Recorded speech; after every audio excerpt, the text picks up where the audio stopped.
Selamat malam, saudara-saudari terkasih semuanya, mungkin ketua lingkungan, ketua wilayah, semua umat pencinta kitab suci DPP Kelapa Gading, dan semua yang tergabung dalam grup WA Sahabat KKS Kelapa Gading. Terima kasih atas kesediaannya bergabung pada malam hari ini. Kita bertemu kembali dalam acara Sumur Yakub yang akan dibawakan oleh Ibu Faice Novi dengan tema Maria Tabernakel Baru, diambil dari firman itu telah menjadi manusia dan diam di antara kita, dari Yohanes 1 ayat 14a. Sebelum memulai acara ini, mari kita awali dengan doa pembukaan. Dalam nama Bapa dan Putra dan Roh Kudus, amin. Bapa dalam surga, terima kasih Engkau telah mengumpulkan kami di sini untuk mengikuti pendalaman di dalam tema Sumur Yakub, Maria Tabernakel Baru, bertepatan dengan hari raya Santa Maria di kandung Santa Noda. Bapak, wakilah Ibu Faice Novi yang akan menjadi pembicara pada malam hari ini, juga wakilah kami semua yang mengikuti acara ini dari awal hingga akhir nanti, agar apa yang kami peroleh itu semua berasal daripadamu.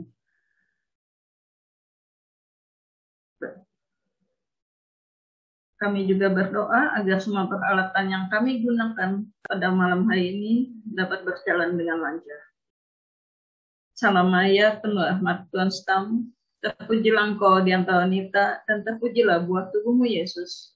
Santa Maria, Bunda Allah, doakanlah kami yang berdosa ini, sekarang dan waktu kami mati. Amin. Dalam nama Bapa dan Putra dan Roh Kudus. Amin. Mari kita mulai tema Maria Tabernakel Baru ini. Silakan Bu Faice. Terima kasih Ciberta. Selamat malam Bapak Ibu, teman-teman semua. Shalom.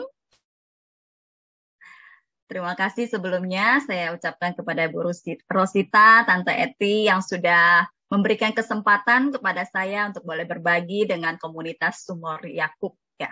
Sumur Yakub. Wah, sumurnya itu masih punya mertuanya ya, belum dihibahkan ke Yakub. Tapi luar biasa ya nama Sumur Yakub. Tapi saya udah 2 kali kalau nggak salah bawa renungan di Sumur Yakub dulu di offline di gereja ya, Tante Eti ya. Oke, saya perkenalkan diri lagi. Nama saya Faice Novi, biasa dipanggil dengan nama Feve. Saya tinggal di lingkungan Frumentius 1, Taman Pegangsaan Indah. Saat ini saya melayani di komunitas Daily Fresh Juice sebagai pewarta audio. Pelayanan saya saat ini lebih banyak berbasis digital. Dan juga menulis renungan untuk hari Senin, Kamis, dan Jumat di aplikasi katolika.id. Hari ini saya mengangkat tema tentang Hari Raya Maria Tabernakel Baru, karena kita akan merayakan Hari Raya Santa Perawan Maria di kandung tanpa noda. Saya sendiri mempunyai devosi terhadap Bunda Maria. Awal pelayanan saya pun setelah dibaptis di tahun 95, saya langsung menjadi seorang legioner di Pontianak. Kemudian tahun 99 saya pindah ke Jakarta, saya lanjut lagi menjadi legioner di Yakobus satu presidium dengan MC kita, Ciberta sebagai ketua saya. Saya senang sekali karena hari ini bisa berjumpa dengan beliau di sini, sama-sama pernah berkarya di dalam Legio Maria. Nah, sampai sebelum menikah saya berhenti sebagai legioner, tapi untuk devosi Maria, doa Rosario masih tetap dijalankan setiap hari. Dan saya senang sekali hari ini saya berjumpa dengan teman-teman Sumur Yakub, didukung dengan kehadiran banyak teman-teman dari komunitas kelompok doa Rosario Santo Frumentius. Terima kasih banyak teman-teman yang hadir di sini. Oke, itu aja ya perkenalannya. Cukup ya saya lulus dari KPKS Angkatan 25, masih juniornya Tante Eti, Bu Rosita, dan semuanya lah ya. Jadi agak grogi juga di sini, banyak seniornya, ada Bapak Paulus, ya Pak Heri, gitu. Aduh, luar biasa di sini pentolan-pentolannya kitab suci Yakobus ada di sini loh. Oke. Sejujurnya saya juga lupa-lupa ingat kalau seumur Yakub saya pernah ikut beberapa kali. Oke, saya langsung aja kita akan masuk ke tema tentang Maria Tabernakel Baru ya. Tema yang menurut saya menarik. Jadi kalau misalnya teman-teman ada yang suka tanya, Faye kalau bawa tentang Maria, tema yang enak apa ya? Saya selalu bilang, Maria Tabernakel Baru. Itu temanya bagus banget, dan dasar Alkitabiahnya itu sangat jelas. Jadi meskipun kita sebagai orang Katolik, ada banyak dogma, ada doktrin, dan sebagainya, tapi kita juga harus tahu bahwa iman kita bergerak dengan dasar kitab suci. Jelas ada dasar Alkitabiahnya. Nah, saya mengambil tema ini dengan ayat dari Yohanes bab 1 ayat 14 tentang yang berbunyi bahwa firman itu telah menjadi manusia dan diam di antara kita. Dan kita telah melihat kemuliaannya, yaitu kemuliaan yang diberikan kepadanya sebagai anak tunggal Bapa, penuh kasih karunia dan kebenaran. Tapi di samping dari ayat ini akan ada banyak ayat yang akan kita bahas yang berhubungan dengan Maria Tabernakel Baru ini. Saya boleh izin share ya? Berta? Silakan. Ya, sudah saya open. Terima kasih Bu Rosita.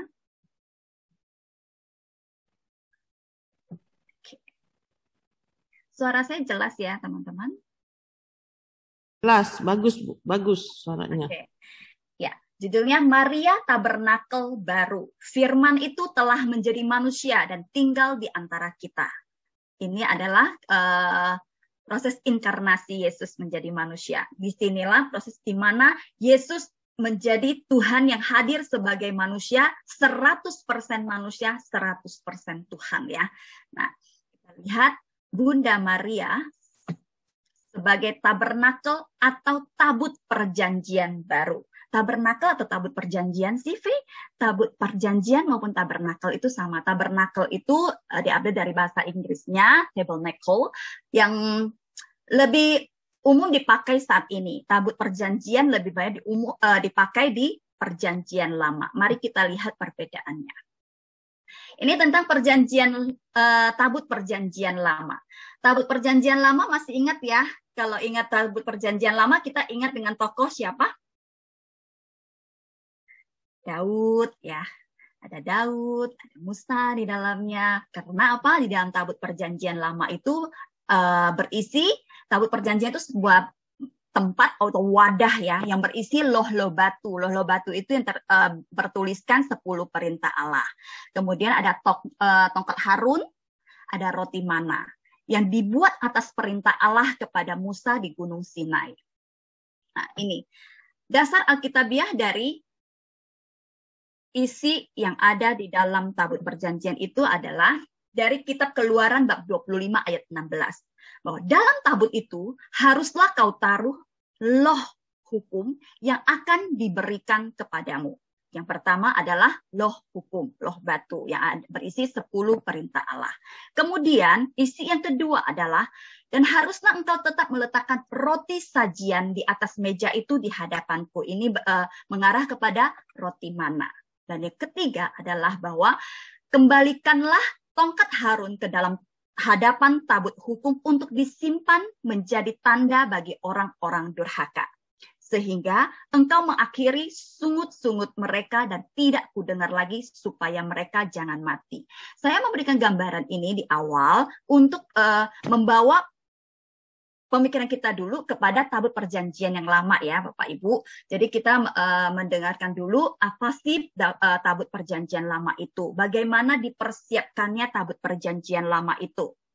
Nah, tabut perjanjian lama ini tidak dibuat sesukanya. Dipersiapkan dengan luar biasa, sedemikian rupa dari bahan-bahan yang murni.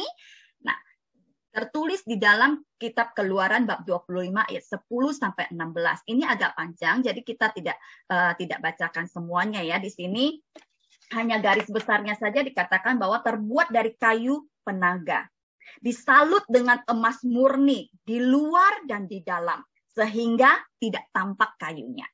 Sempat terjadi kehebohan viral ya bahwa tabernakel di Kim Taegon terbuat dari emas murni. Ingat ya teman-teman ya. Wah.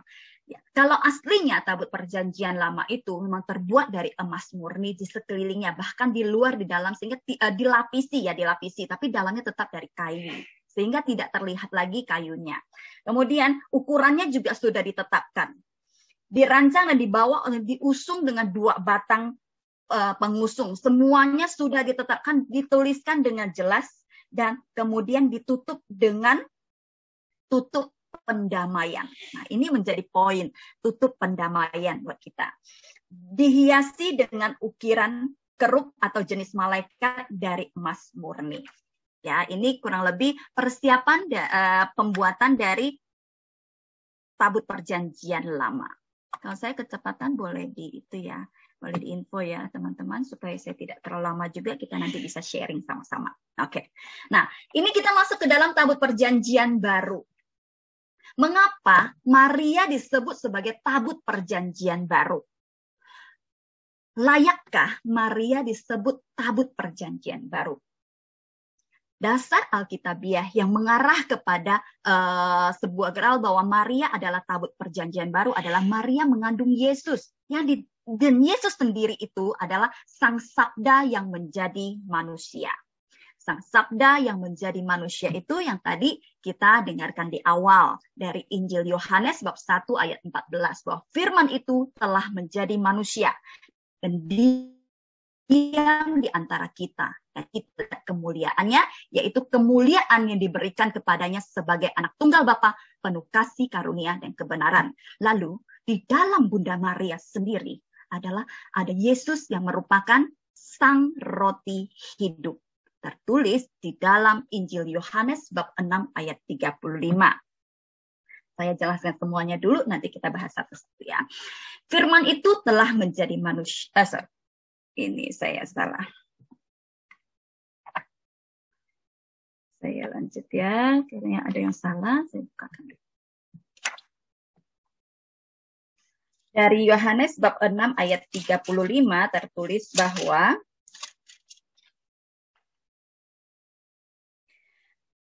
Akulah roti hidup. Barang siapa datang kepadaku, ia tidak akan lapar lagi. Barang siapa percaya padaku, ia tidak akan haus lagi.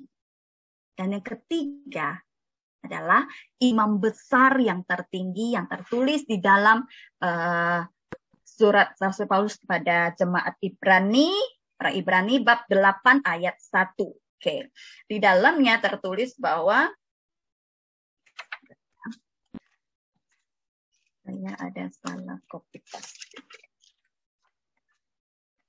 Inti segala yang kita bicarakan itu ialah kita mempunyai imam besar yang demikian, yang duduk di sebelah kanan tahta yang maha besar di surga, yang melayani ibadah di tempat kudus, yaitu di dalam kemah sejati, yang didirikan oleh Tuhan dan bukan oleh manusia. Sebab setiap imam besar ditetapkan untuk mempersembahkan korban dan persembahan, dan karena itu Yesus perlu mempunyai sesuatu untuk dipersembahkan. Yesus adalah imam besar yang tertinggi yang diutus oleh Allah secara langsung kepada kita. Oke. Nah, ini gambarannya ya Bapak Ibu. Tabut perjanjian yang lama itu seperti ini. Ada 2 kerup di atasnya dan ada tiang penyangga untuk diangkat. Di dalamnya berisi loh-loh batu, tongkat Harun, dan roti mana. Kemudian dalam proses inkarnasi hadirlah sosok Bunda Maria. Bunda Maria dipilih secara khusus sebagai wanita paling suci dan murni yang dipercayakan untuk mengandung Sang Sabda yang menjadi manusia, untuk mengandung Sang Roti Hidup dan Sang Imam Besar yang tertinggi. Nah, untuk saat ini, dalam kehidupan kita saat ini, dalam perayaan Ekaristi sebagai puncak iman tertinggi dari orang Katolik, dari umat Katolik, nah di dalam gereja selalu ada tabernakel. Di dalam tabernakel inilah tersimpan sakramen Maha Kudus yang merupakan tubuh, darah, jiwa, dan keilahian Yesus Kristus sendiri. teman-teman, sebelum saya lanjut, saya cuma mau ngajak kita mempunyai satu ilustrasi seperti ini. Kenapa sih, apakah yakin bahwa Maria itu dikuduskan? Apakah kita semua yakin bahwa Maria itu dikuduskan? Bahwa Maria sedemikian kudusnya? Saya mempunyai satu ilustrasi ya. Tapi ini bukan berarti disamakan dengan Maria dan Yesus ya. Begini. Saya pernah sharing dengan seorang romo tentang peran Maria juga. Dia berkata begitu. Kalau kita pergi makan di sebuah restoran yang sangat mewah, ya Bapak Ibu, restoran mewah, tapi tidak menutup kemungkinan bahwa ada serangga yang masuk juga ya. Namanya kita sudah bayar mahal, di situ kita mendapatkan privilege yang berbeda di sebuah restoran. Kemudian tiba-tiba ada lalat. Ada lalat terbang hinggap di piring. Lalu dilap, dibersihkan. Bapak Ibu masih mau pakai nggak piringnya? Kita sudah bayar mahal loh untuk itu ya. Kita bayar mahal dengan ekspektasi bahwa makanannya enak, semuanya bersih. Tahu-tahu ada lalat. Lalat itu bisa diatur ya. Ya, datang menghinggap di atas piring. Kemudian dilap aja, dibersihkan. Dikasih lagi. Feeling kita itu masih ada di lalat nggak? Ya, begitu menyentuh piring itu, kita akan punya satu perasaan bahwa oh lalat itu tadi udah hinggap di situ. Nah, itu untuk hal yang sederhana dalam hal duniawi ya. Nah, di dalam kekudusan Maria, Yesus itu pernah ada di dalam rahim Maria. Dia bertumbuh di dalamnya. Apalagi di sini banyak ibu-ibu ya, perasaan sebagai seorang ibu lagi mengandung, saya ingat banget loh perasaan saya bagaimana ketika saya lagi mengandung, saya tetap menjalankan aktivitas saya dan sebagainya, membawa bayi di dalam rahim itu kemana-mana. Sedangkan Maria itu, dia itu belum menikah.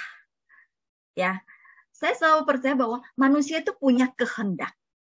Nah, kehendak kita itu didasarkan kepada dua kehendak, yaitu kehendak Allah dan kehendak bebas.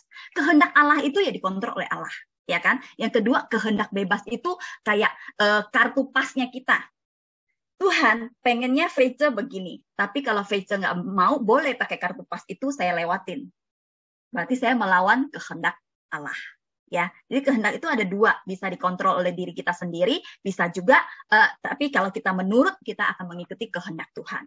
Nah, Maria sendiri sebenarnya juga punya kartu pas sama seperti kita. Kalau dia mau menolak juga bisa. Nah, kalau misalnya Maria menolak pada saat itu, ketika malaikat datang kepada Maria, terus dia menolak, apa yang akan terjadi, teman-teman?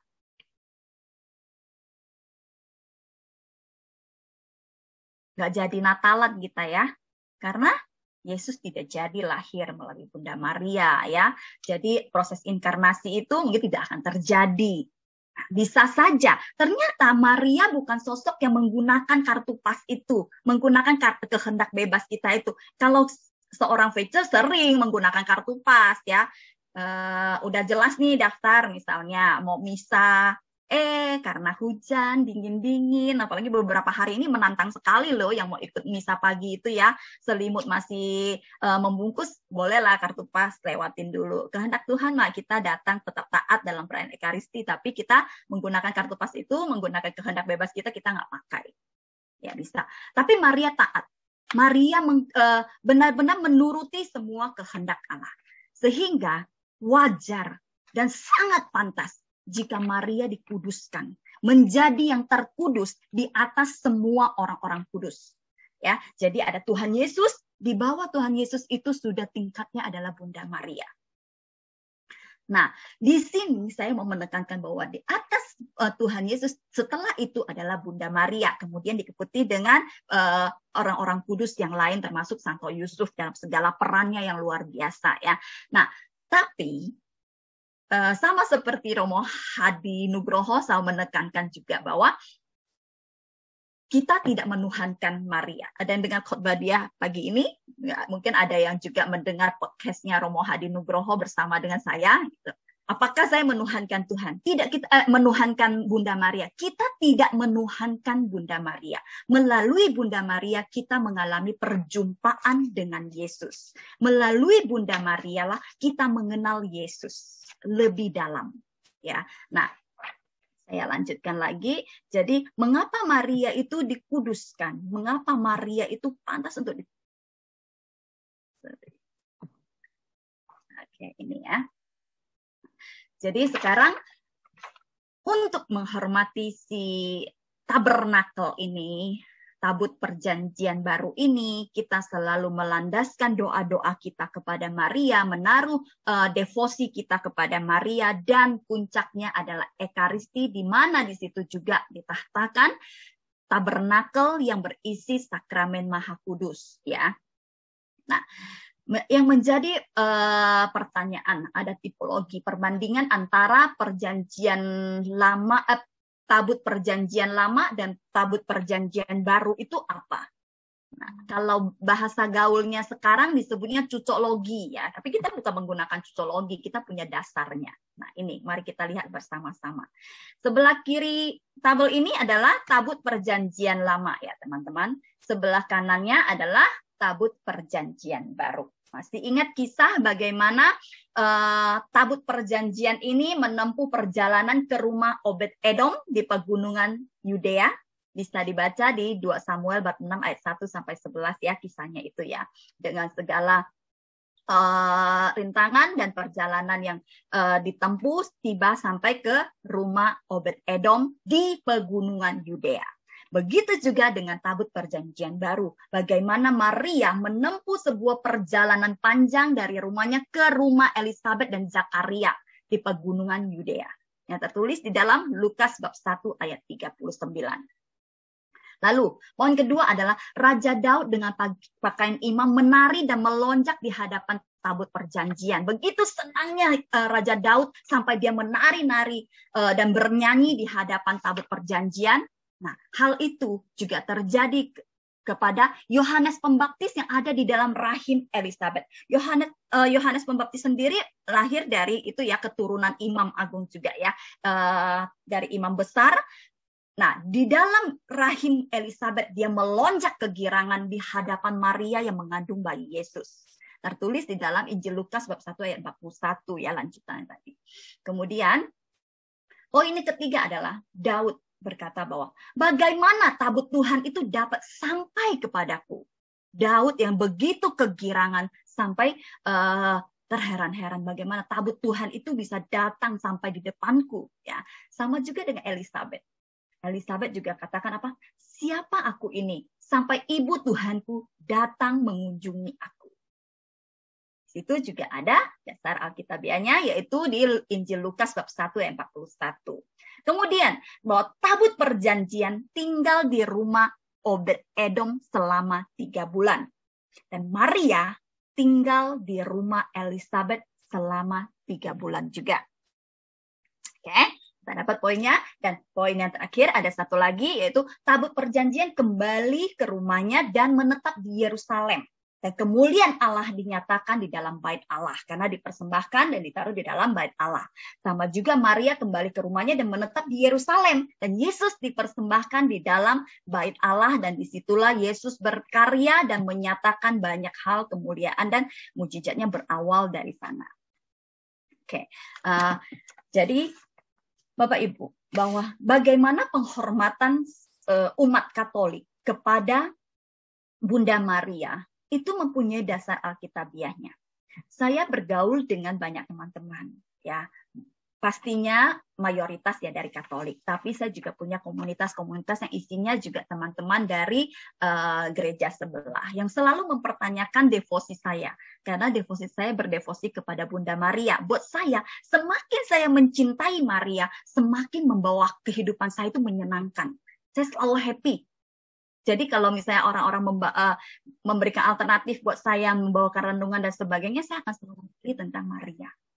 Ya, kalau saya ada waktu atau saya ada masalah atau apapun juga, pilihannya ada ke Gua Maria juga, Bapak Ibu. Mengapa demikian? Karena saya merasa bahwa secara pribadi saya merasa bahwa Maria itu mempunyai peran yang sangat luar biasa.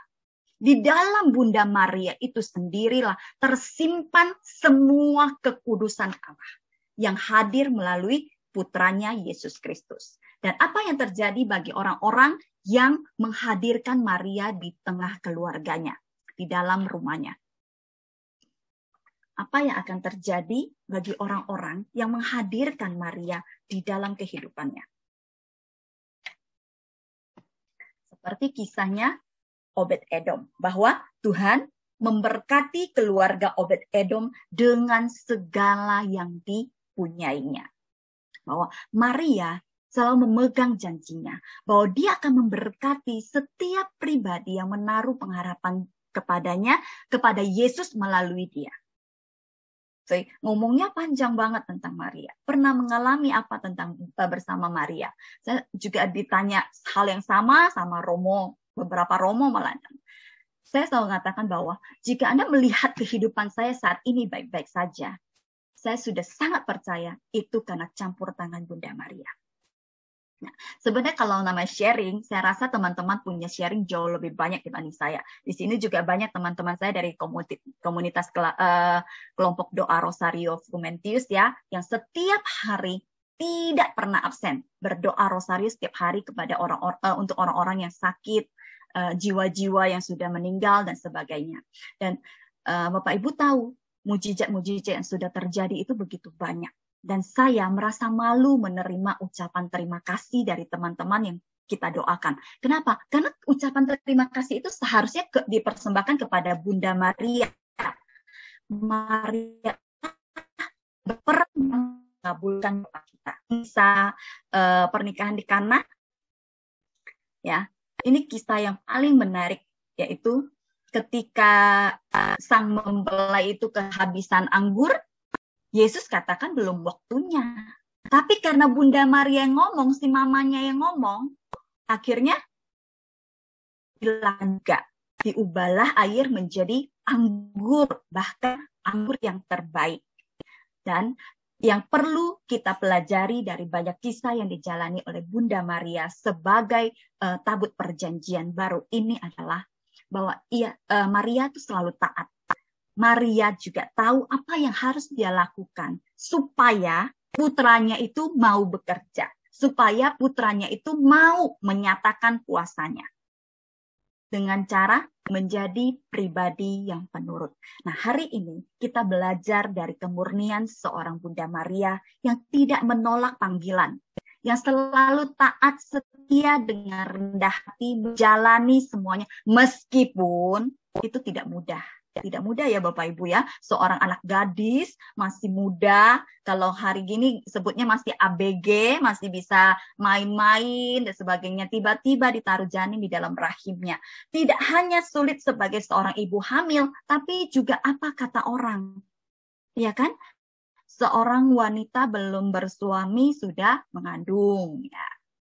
Yusuf saja awalnya mau, kalau misalnya ada yang pernah dengar renungan saya juga dari Fresh Juice tahun lalu, saya mengupas tentang Santo Yusuf, tapi di sini kita nggak mengupas tentang Santo Yusuf ya, kita tentang Bunda Maria sesuai dengan temanya. Jadi Maria itu punya ketaatan dan dia selalu tahu apa yang harus dia lakukan. Contohnya dalam pesta pernikahan, dia tahu bahwa kita jangan banyak komplain. Kalau Tuhan Yesus suruh ini, jalankan saja. Tuhan Yesus suruh itu, jalankan saja. Maka mujizat akan terjadi. Ya kan? Jadi Maria cuma sampaikan ke orang-orang sekitarnya, nanti apapun yang disampaikan oleh Yesus, lakukan saja seturut perkataannya. Nah, seperti itulah kita meneladani Bunda Maria. Tidak banyak komplain, tidak banyak protes, ya. Tuhan kenapa mesti begitu sih? Tuhan kenapa harus saya sih? Boleh nggak negosiasi? Sebenarnya boleh negosiasi, tapi terlalu banyak negosiasi, orang yang diajak nego juga males kan ya. Kalau misalnya kita ke pasar nawar-nawar mulu, si abang udah lihat dari jauh, udah dinaikin dulu harganya. Karena dia tahu nih ibu satu ini nih, nama Ibu VC ini nih suka nawar ya. Jadi yang sekilonya seharusnya 10.000 naikin dulu 20.000 karena dia akan nawar setengah harganya ya. Nah, sama juga dengan Tuhan boleh bernegosiasi. Sebenarnya boleh. Tuhan itu kan baik, ya kan? Tuhan itu baik. Boleh negosiasi, tapi jangan sering-sering. Lebih baik kita menjadi penurut seperti Bunda Maria. Ya.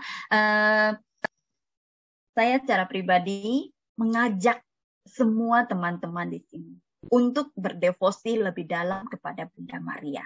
Dan apapun yang dikatakan orang-orang tentang Maria, kita mempunyai dasar Alkitabiah yang jelas bagaimana kita menghormati Maria sebagai pribadi paling kudus setelah Yesus. Dan melalui Maria, kita mengalami perjumpaan dengan Yesus. Kalau katakan, kenapa kita harus berdoa melalui Maria, sedangkan kita bisa saja langsung ke Yesus? Ya, betul. Kita bisa saja langsung ke Yesus. Tapi belajar dari kisah pernikahan di Kana, kita percaya bahwa ada kalanya apa yang kita tentunya, tapi melalui Bunda Maria ada pertimbangan lain bisa dikabulkan. Amin. Ya, saya terlalu cepat Bapak Ibu. Saya diberikan waktu 30 sampai 40 menit ya tadi ya Ciberta ya. Oke. Kurang lebih seperti itu. Saya memberikan kesempatan untuk sharing kepada teman-teman. Mungkin ada yang mau menambahkan atau ada yang mau menanyakan, sejauh yang bisa saya tanggapi akan saya tanggapi. Silakan. Silakan kalau ada yang mau bertanya langsung aja ya, atau mau sharing ya Faye ya? Boleh sharing? Boleh, silakan. Ya, silakan Bapak-bapak, Ibu-ibu, saudara-saudari semuanya. Feve, Ya, terima kasih. Feve memang akunya masih junior, padahal jam terbangnya mah udah kemana-mana ya. Terima kasih, pemaparannya sangat bagus, luar biasa. Saya terkesan dengan Bunda Maria ketika saya belum dibaptis. Saya dibaptis umur 12 ya, SMP kelas 2. Itu kan sebelumnya dibaptis saya tuh entah gimana ikut pelajaran agama. Yang satu hal yang saya selalu ingat itu selalu saya diajarkan untuk berdoa rosario. Itu romonya Romo Belanda waktu itu ya. Nah, sejak saat itu jadi apa-apa itu saya selalu ingat, apa-apa minta sama seperti kita minta ke mama saya, mama kita gitu ya. Satu hal yang saya ingin ini kan bahwa ketika saya mengalami kesulitan, mengalami pergumulan hidup sampai saat ini, itu saya selalu ingat Bunda Maria itu segala sesuatunya dia merenungkan dulu dalam hati. Jadi nggak langsung emosi, langsung memberontak, tetapi Bunda Maria itu selalu diam dulu, merenungkan segala sesuatu dalam hati. Sampai suatu saat Tuhan sendiri yang memberikan pencerahan kepada saya untuk, oh ya, harusnya begini loh. Jadi bagi saya teladan Bunda Maria yang paling mendalam bagi saya itu bahwa segala sesuatu Bunda Maria itu merenungkan di dalam hati. Di samping yang tadi sudah Feve uraikan, itu benar-benar mama kita itu memang Bunda Maria. Demikian Feve, terima kasih. Terima kasih Tante Eti. Betul ya bahwa Maria itu salah satu poin yang bisa kita teladani adalah selalu menyimpan dalam hati. Tidak mudah loh perjalanan dari seorang Bunda Maria, mulai dari mengandung, melahirkan, terus kalau sekarang masih enak ya, mau bawa anak imunisasi aja tinggal nyalakan mobil. Kalau mereka jalan kaki ya, jalan kaki mau dipersembahkan ke Bait Allah pun tetap jalan kaki juga dengan tantangan yang begitu luar biasa, harus kabur-kaburan, kalau salah-salah Yesus ketangkap dibunuh juga, ya kan. Nah, ada begitu banyak kisah yang mengharukan dari Maria tapi tetap menjadi teladan. Begitu juga dengan kisah sengsara Yesus, dia tetap setia berada di sana. Dan Maria tidak pernah menceritakan keluh kesahnya kepada siapapun juga, dan dia hanya menjalaninya aja. Kalau bahasa planet kita tidak menceritakan kocongnya kita ya, kan kalau kita kan apa-apa cerita terus ya ke orang, entah mencari pembelaan, entah juga kita judulnya mau curhat supaya lega, ya itu betul. Tapi kalau belajar dari Bunda Maria, kita bolehlah duduk di depan Bu Maria, kita sharing sama Bunda Maria, nanti jawaban dari Bunda Maria akan dalam bentuk satu pernyataan yang jelas. Tidak percaya? Mari kita buktikan. Oke. Apakah ada yang mau sharing lagi? Silakan yang lain.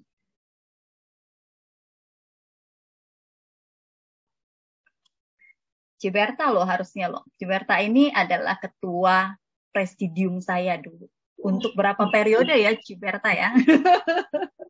Itu karena nggak ada lagi yang mau jadi ketua. Karena nggak ada yang mau jadi ketua.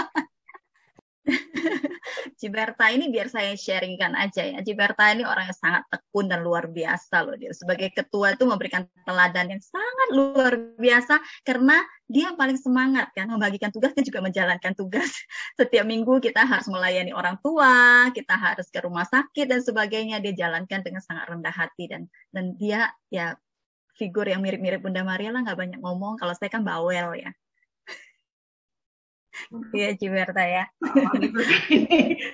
Gawat salah.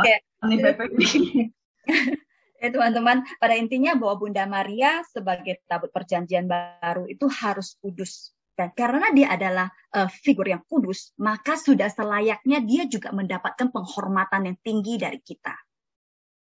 Jadi tidak bisa bahwa ya udahlah kalau sempat-sempat aja saya berdoa kepada Bunda Maria. Akan sangat indah jika setiap hari kita dipenuhi atau dihiasi dengan doa-doa kepada Bunda Maria. Nah, saya ada saya sharing juga, ada satu orang kenalan saya. Saya kan suka bikin rosario ya.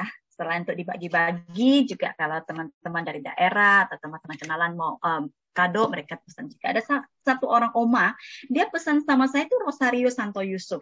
Tapi dia tidak mau mengikuti formatnya Rosario Santo Yusuf itu. Di awal doa Rosario Santo Yusuf itu dia minta seperti Rosario Bunda Maria. Saya selalu tanya, kenapa seperti itu Tante? Iya, Santo Yusuf itu dia kan terkenal karena ada Bunda Maria. Kalau nggak ada Bunda Maria itu juga bukan apa-apa. Jadi dia menganggap bahwa meskipun kita memberikan penghormatan kepada Santo Yusuf atau kepada orang kudus yang lain, tapi pada dasar kita harus tetap memberikan penghormatan tertinggi kita itu kepada Bunda Maria setelah Yesus. Gitu. Oh iya deh, karena saya tidak berani membantah ya, namanya doa sudah dibuat format, ya bebas-bebas saja yang nyamannya seperti apa. Tapi kalau dengan kita selalu melandaskan doa-doa Salam Maria, apalagi Rosario, mau novena atau apapun juga, kita akan merasakan sendiri bagaimana powerful dari doa itu. Kami, salah satu sharing saya dalam kelompok doa Rosario yang kami jalankan itu ada seorang bapak yang sudah di ICU karena COVID. Dia dirawat berapa bulan ya, nama dia paling lama didoakan. Sudah di ICU cukup lama sampai tidak bisa lagi bergerak karena tidur kelamaan. Tapi kita tetap berdoa dan terus berdoa sampai Bapak ini sudah kembali beraktivitas lagi seperti sedia kala. Saya yakin dan percaya di balik dari tindakan medis yang baik dari para tenaga medis juga karena kuasa doa. Dan doa yang dipercayakan kepada kita itu harus kita doakan. Ya, jadi tidak merupakan sesuatu yang kebetulan tiba-tiba misalnya ada si A menitipkan nama untuk didoakan dalam doa rosario, itu menjadi tanggung jawab kita. Kita harus mendoakan karena orang yang menitipkan itu menaruh pengharapan kepada Bunda Maria.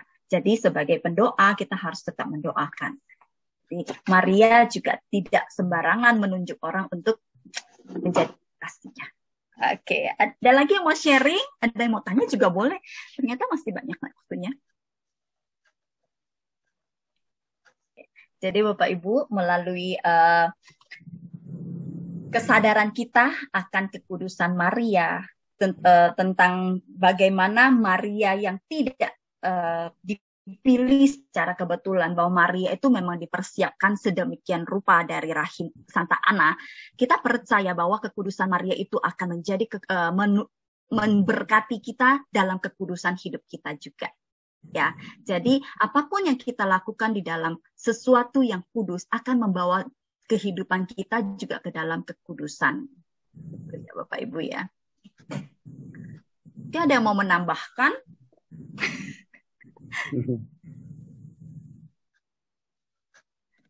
Tante Rosita dong, Tante Rosita, Ibu Rosita. Ya, Bunda Maria itu luar biasa. Saya juga ada hari ini tuh karena doa-doanya Bunda. Saya sharing ya.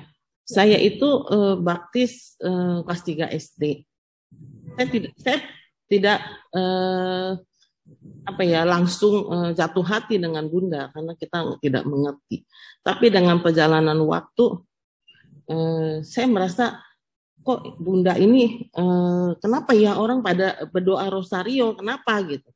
Jadi saya mulai mencari tahu gitu ya.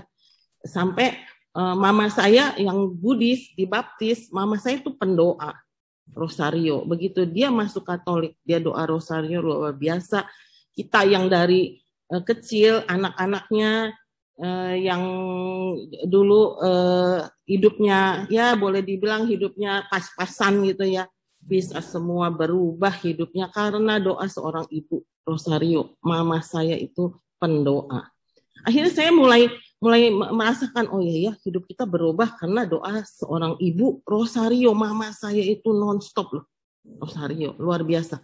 Jadi saya mencontoh dia sampai suatu hari setelah kita dewasa, ya, mama saya itu punya anak 4 perempuan. Dia itu mertuanya Toto, jadi mengharapkan anak laki. Jadi dia stres sekali. Jadi dia larinya ke doa rosario. Dia selalu bilang, Bunda, biar saya tidak punya anak laki, nanti saya dapat menantu 4 laki dong, ya kan? Tapi dalam perjalanan doa mama saya bukan menantu yang dia dapat, anaknya semua karir tambah cemerlang. Bukan menantu, stres lagi mama saya. Kok saya minta menantu, dapatnya anak saya semua berkarir dan karirnya semua cemerlang gitu. Gimana nih ya? Tambah cemerlang, tambah susah dapat jodoh, ya kan? Mandiri jadinya. Waduh, dia stres. Dia stres, ada orang bilangin dia, "Kelodes, dapat jodoh tante." Jadi dia selalu membayangkan Bunda Maria Lourdes yang baru bisa kasih jodoh buat anaknya gitu loh. Suatu hari dia bilang, "Mama mesti ke Lourdes karena anaknya 4 cewek nggak merit. Stres dia, stres berat gitu loh. Sampai sakit mah akut, saking pengen punya mantu. Karena dia dibully, tidak punya anak laki. Itu mama saya sepertinya tidak bertelur. Jahat sekali kan orang Toto itu. Mama saya tidak bertelur karena tidak punya anak laki gitu. Jadi dia stres sekali. Suatu hari dia ke Lourdes. Tapi tahu nggak dalam perjalanan itu dia minta jodoh buat anak-anaknya. Dia pergi. Saya itu berkarir, ya. Saya juga belum punya pacar. Saya ketemu satu customer saya, ya. Dia Kristen loh. Ini cobaan loh, Kristen. Nah ini yang sekarang jadi suami saya. Begitu saya ketemu, saya bilang, saya tiap hari ngomongin dia tentang Bunda Maria. Saya pikir kalau dia bully Bunda Maria, saya tidak mau kawin sama dia, gitu kan. Saya tiap hari ceritain Bunda begini, Bunda begitu. Dia diam saja, dia diam karena dia tidak mengerti ternyata. Kalau dia mengerti tentang Bunda, tentang Katolik, bahwa Bunda itu diagung-agungkan sama kita orang Katolik, dia ngomong jelek aja, saya nggak jadi kawin sama dia. Benar. Saya terobsesi sama mama saya karena mama saya begitu mencintai Bunda walaupun dia belum dapat menantu saat itu. Jadi waktu saya kenal si cowok ini, customer saya dulu banker ya. Tahu nggak? Dia pergi, "Mama mau ke Lourdes. Pokoknya mama mesti dapat menantu." Dia tuh benar-benar dendam kesumat gitu ya. Orang bilang dia nggak bertelur gitu ya. Dia pergi, saya belum pacaran. Dia pulang, saya sudah mau kawin. Serem nggak coba Bunda Maria? Itu sharing saya. Jadi mama saya itu sampai dia meninggal, dia tidak pernah putus dengan rosario. Itulah, saya bukan bilang mama saya ke Lourdes baru dia dapat menantu ya, itu imannya dia kan, karena dia terobsesi. Orang bilang, "Pergilah tante ke Lourdes, saya dapat jodoh dari Lourdes." Itu saya sharing seperti itu. Jadi saya terobsesi dengan Bunda Maria. Nah, saya sharing lagi nih. Begitu saya punya anak, saya stres dengan lihat mama saya tidak mengharapkan menantu. Anak saya 13 tahun telah saya doakan di Goa untuk dapat menantu. Tapi anak saya marah sama saya. Suatu hari dia ke Yakobus, dia dengar namanya berdengung di doa rosario. Itu siapapun boleh nitip doa di situ. Tiap hari didoain, orang hadir atau tidak hadir tuh sama grupnya persaudaraan rosario. Suatu hari dia ikut saya ke misa. Nama dia disebut. Dia marah, umur 13 tahun. Namanya udah dimintain jodoh sama mamanya. Mamanya gila kali ya.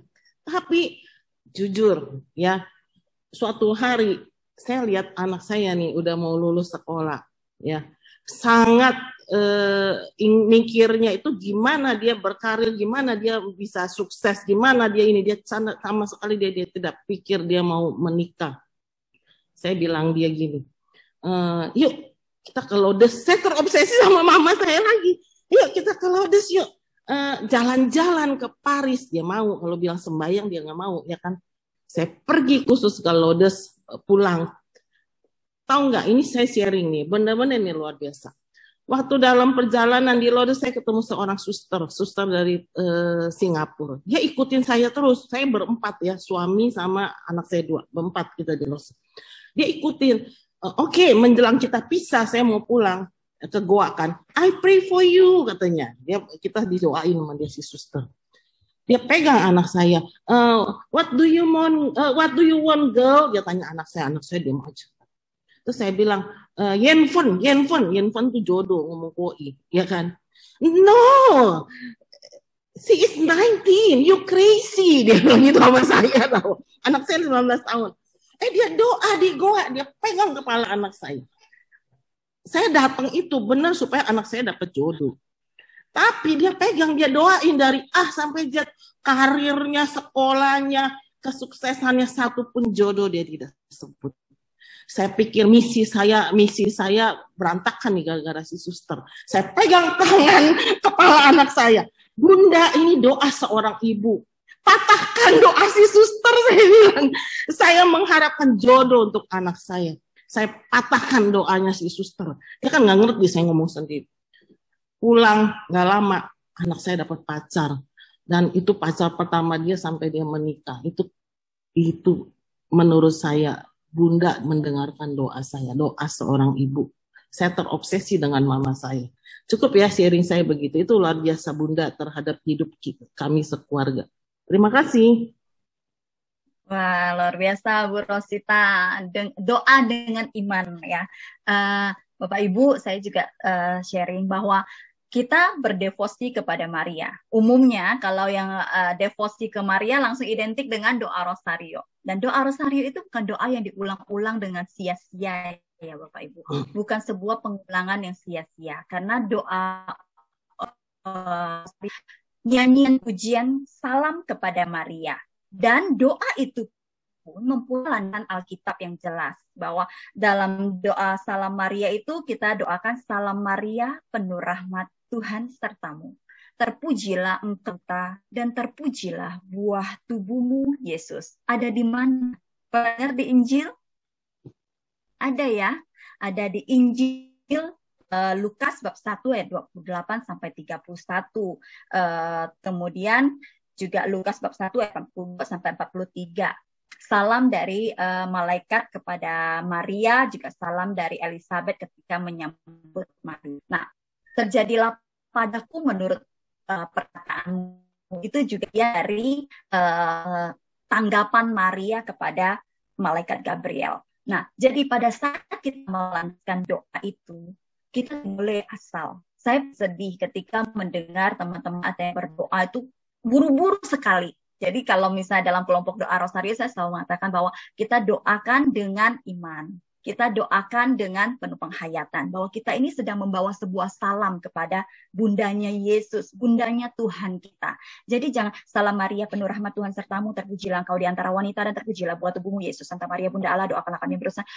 Rosario bisa dalam waktu 10-15 menit selesai. Umumnya, standarnya kalau didoakan dengan benar, Rosario itu 25 menit.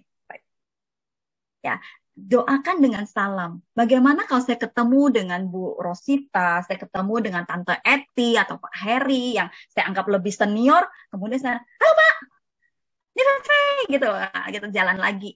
Apaan sih anak ini gitu ya, pasti akan dibilang ibu ini, aduh, nggak ada apa ya kalau bahasa Teochew nggak ada uncun-uncunnya gitu ya, nggak ada kalem-kalemnya, gitu, nggak. Kita datang kepada Bunda Maria dengan sebuah penghormatan, dengan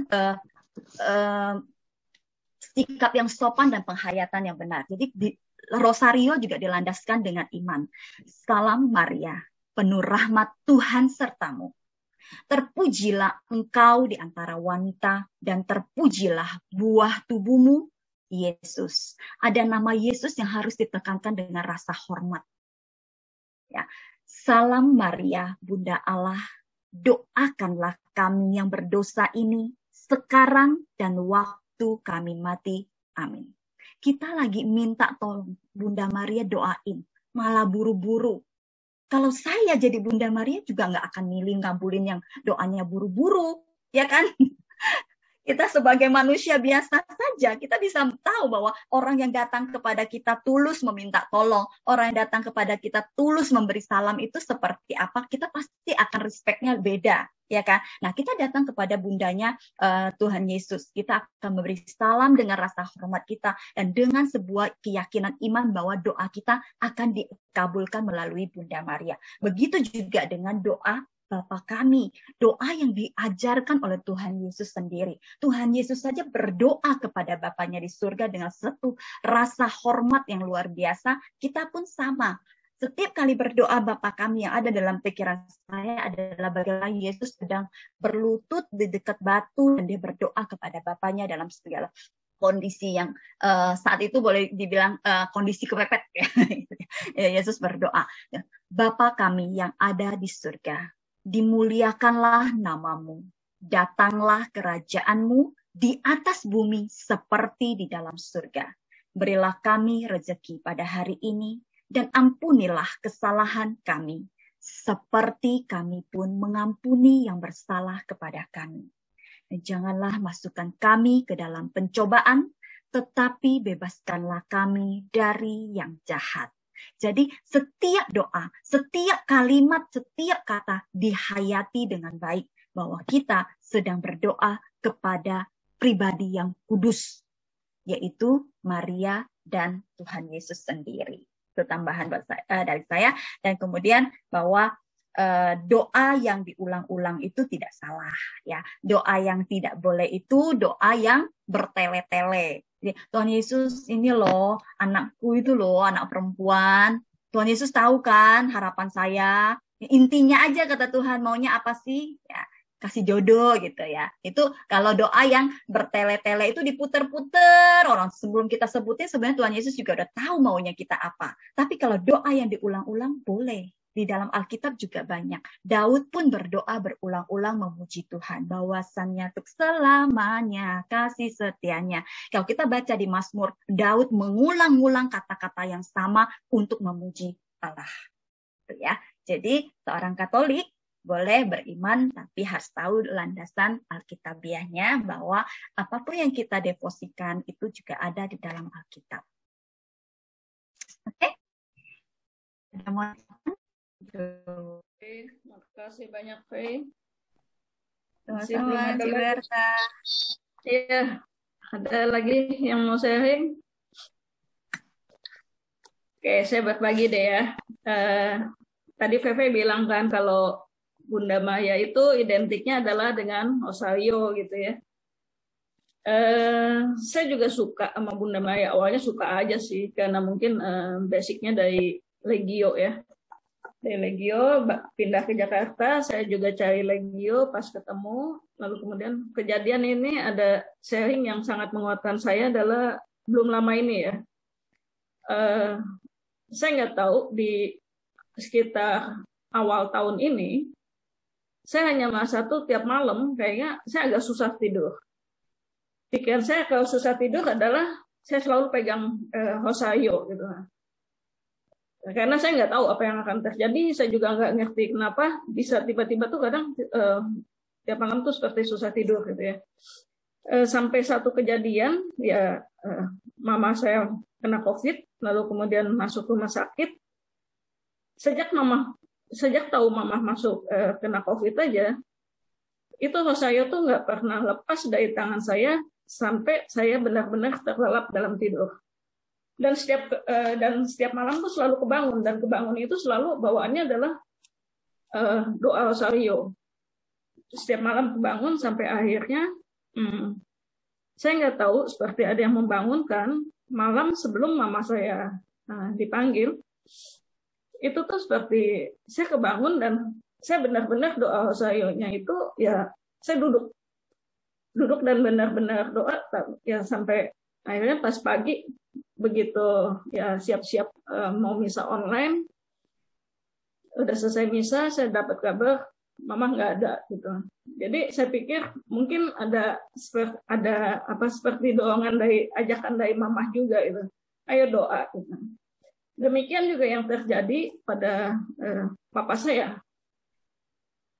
Sebelum papa saya ya malam itu adik saya pas kebetulan pas nemenin papa saya, dia itu malam itu kebangun dan dia itu selalu berdoa doa Hosayo juga sampai akhirnya papa menghembuskan nafas itu ya pas itunya ponakan saya masih dalam suasana doa Hosayo. Ya kita sih memang saya melihat sendiri dari papa saya, mama saya itu memang rajin doa lah ya. Hosayo juga rajin doanya. Lalu kemudian saat mama udah mulai agak lemah gitu ya, papa saya lah justru yang jadi dia mulai seperti saya pikir ini kayak aplusan gitu loh. Begitu mama udah agak jarang berdoa, papa saya justru yang terus menerus berdoa ya biasalah jam 6.12 jam 6 sore gitu. Sampai pas hari terakhir papa saya, begitu saya pas ada di situ pas jam 12 siang, walaupun udah dalam keadaan sesak napas ya, susah napas, malaikat Tuhan ya, dia otomatis pokoknya yang berhubungan dengan doa tuh dia ya, salah satunya dengan doa Hosayo juga, doa ya Kohanka juga sih yang terakhir tuh. Itu yang saya dapatkan ya. Segala keluh kesah ya, saya juga kalau minta apa-apa, saya juga mintanya, biasanya saya minta datang ke Gua Maya sih. Itu tempat Bunda Maya itu ya buat saya, ya seperti Bunda yang benar-benar istilahnya, saya enak ngobrolnya karena apa? Karena nggak ember gitu loh. Saya mau ngomong apa adanya tuh nggak bakal nyampe ke orang lain, jadi saya tenang aja kalau sama Bunda Maya. Itu yang bisa saya bagikan tentang Bunda Maya. Terima kasih. Terima kasih Ci Berta. Saya sih tidak ragu ya dengan kedekatan Ci Berta dengan Bunda Maria. Tapi saya yakin bahwa siapapun di antara kita di sini pasti pernah mempunyai pengalaman spiritual yang baik dengan Bunda Maria. Mungkin ada yang mau di-sharingkan, ada yang tidak. Kalau saya secara pribadi, teman-teman, Bapak Ibu semua, dari kecil kami bukan dari keluarga Katolik, saya dari keluarga Konghucu. Jadi tidak ada yang mengajarkan saya doa Bapa Kami atau doa Salam Maria. Saya dapatkan dari pelajaran sekolah. Nah, yang menurut saya ini termasuk pribadi yang diberkati, maksudnya beruntung ya, adalah saya disekolahkan di sekolah Katolik, sehingga saya tahu mulai dari doa Bapa Kami dan Salam Maria. Nah, keluar yang sedikit agak dalam tanda kutip ya, papa saya kan dulu juga karakternya tidak terlalu baik dan kondisi keluarga kami juga tidak terlalu baik. Dalam setiap ketakutan saya yang saya landaskan adalah doa Salam Maria. Waktu itu saya belum bisa doa Rosario. Jadi 10 kali Bapa Kami, 10 kali Salam Maria saja saya sudah merasakan betapa kuasa doa itu melingkupi saya. Nah, setiap saat sampai saya menjadi seorang legioner, setiap hari saya berdoa Rosario, menuntun saya, bahkan saya bisa sampai ke Jakarta, karena pertolongan Bunda Maria. Saya landaskan permohonan saya, Tuhan saya mau keluar dari kota Pontianak, dimanapun nggak masalah. Jadi pembantu orang pun tidak apa-apa. Segitu rendahnya saya menilai diri saya sendiri loh ya. Jadi Bapak Ibu, terkadang diri kita sendiri itu menilai diri kita itu lebih rendah dari sebenarnya kita. Sedangkan kita itu begitu berharga di hadapan Tuhan. Ya, sama dengan tema PI kita saat ini kan, saya diberkati, saya dicintai. Bagaimana kita tuh merasa dicintai? Padahal Tuhan begitu mencintai kita, begitu menghargai kita. Akhirnya saya ditelepon oleh tante saya dan saya diajak ke Jakarta. Dibayarin semua untuk kuliah dan sebagainya. Dan saya bertemu dengan jodoh di sini. Saya juga bertemu dengan teman-teman di sini dalam komunitas dan melanjutkan pelayanan saya. Bahkan saya merasa bahwa Tuhan menempatkan saya benar-benar di sebuah tempat yang memang menjadi perutusan saya, bahwa saya bertumbuh dan saya juga berbuah di tempat di mana Tuhan melemparkan saya. Kalau saya selalu mengilustrasikan diri saya itu kayak biji ketapel ya Bapak Ibu. Apapun kesulitannya, begitu Tuhan tarik ke belakang tidak apa-apa, karena setelah itu akan meluncur jauh, di mana saya jatuh, di situ saya akan bertumbuh. Jadi gitu ya Bapak Ibu, setiap hari dengan doa Rosario, rasakan manfaatnya, rasakan apa yang akan kita dapatkan dari doa Rosario itu. Oke. Terima kasih Fe penguatannya. Silakan Tante Sherly, tadi udah janji ya. Mana nih Tante Sherly? Sepi. Ya, karena saya udah janji, oke ya. Yo, silakan. Kalau bicara soal Bunda Maria, bagi saya pribadi, seorang yang saya panggil Mama di dalam hidup saya. Karena sejak kecil saya nggak punya mama, nggak punya papa lagi. Jadi bagi saya Bunda Maria lah pengganti ibu saya. Waktu kecil kalau kita doa Rosario misalnya ya, sebenarnya kita datang itu hanya untuk cari kue malam-malam. Maklum ya kalau di kampung itu kalau udah malam nggak ada yang dimakan, terus ada orang doa kan kita suka datang karena nanti sebentar kita dapat kue. Itu tujuannya kita datang doa. Jujur tidak ada dari hati. Namun setelah saya bertumbuh dewasa, artinya sudah menikah, baru mulai merasakan pribadi Bunda Maria itu di dalam hidup saya. Yang tadinya saya selalu nggak terlalu memikirkan gitu. Namun ketika saya mendengar ya, jadi saya nggak mau sebut namanya, hanya saya mau mengatakan bahwa pewarta-pewarta Katolik kita ini juga banyak yang mungkin belum memahami atau mengerti tentang peranan Bunda Maria itu. Sehingga kalau di dalam khotbah mereka, kadang mereka itu menyinggung bicara tentang Bunda Maria itu agak minus. Jadi gimana ya, saya sendiri nggak akan ungkapkan lah ya perkataan mereka. Namun saya mendengar, saya selalu simpan di dalam hati. Siapapun yang bicara tentang kejelekan Bunda Maria, saya juga tidak pernah pergi ribut dengan mereka atau mau mencari kebenaran gitu. Tidak pernah. Tetapi saya selalu diam dan simpan di dalam hati. Saya hanya bilang bahwa Tuhan, buktikanlah kepada saya mana yang benar, mana yang tidak. Itu aja permintaan saya. Namun dari keseharian saya buat sesuatu untuk Bunda Maria, saya tidak pernah doa Rosario khusus, Rosario seperti itu nggak pernah. Tetapi kalau pada bulan Maria, bulan Rosario di wilayah, saya pasti datang. Dan satu waktu ketika saya di Lourdes, saya membawa grup ya. Jadi kebetulan grup ini banyak sekali, ada nggak tahu berapa puluh orang, dan kami mulai antri. Waduh, begitu antri karena orang banyak banget.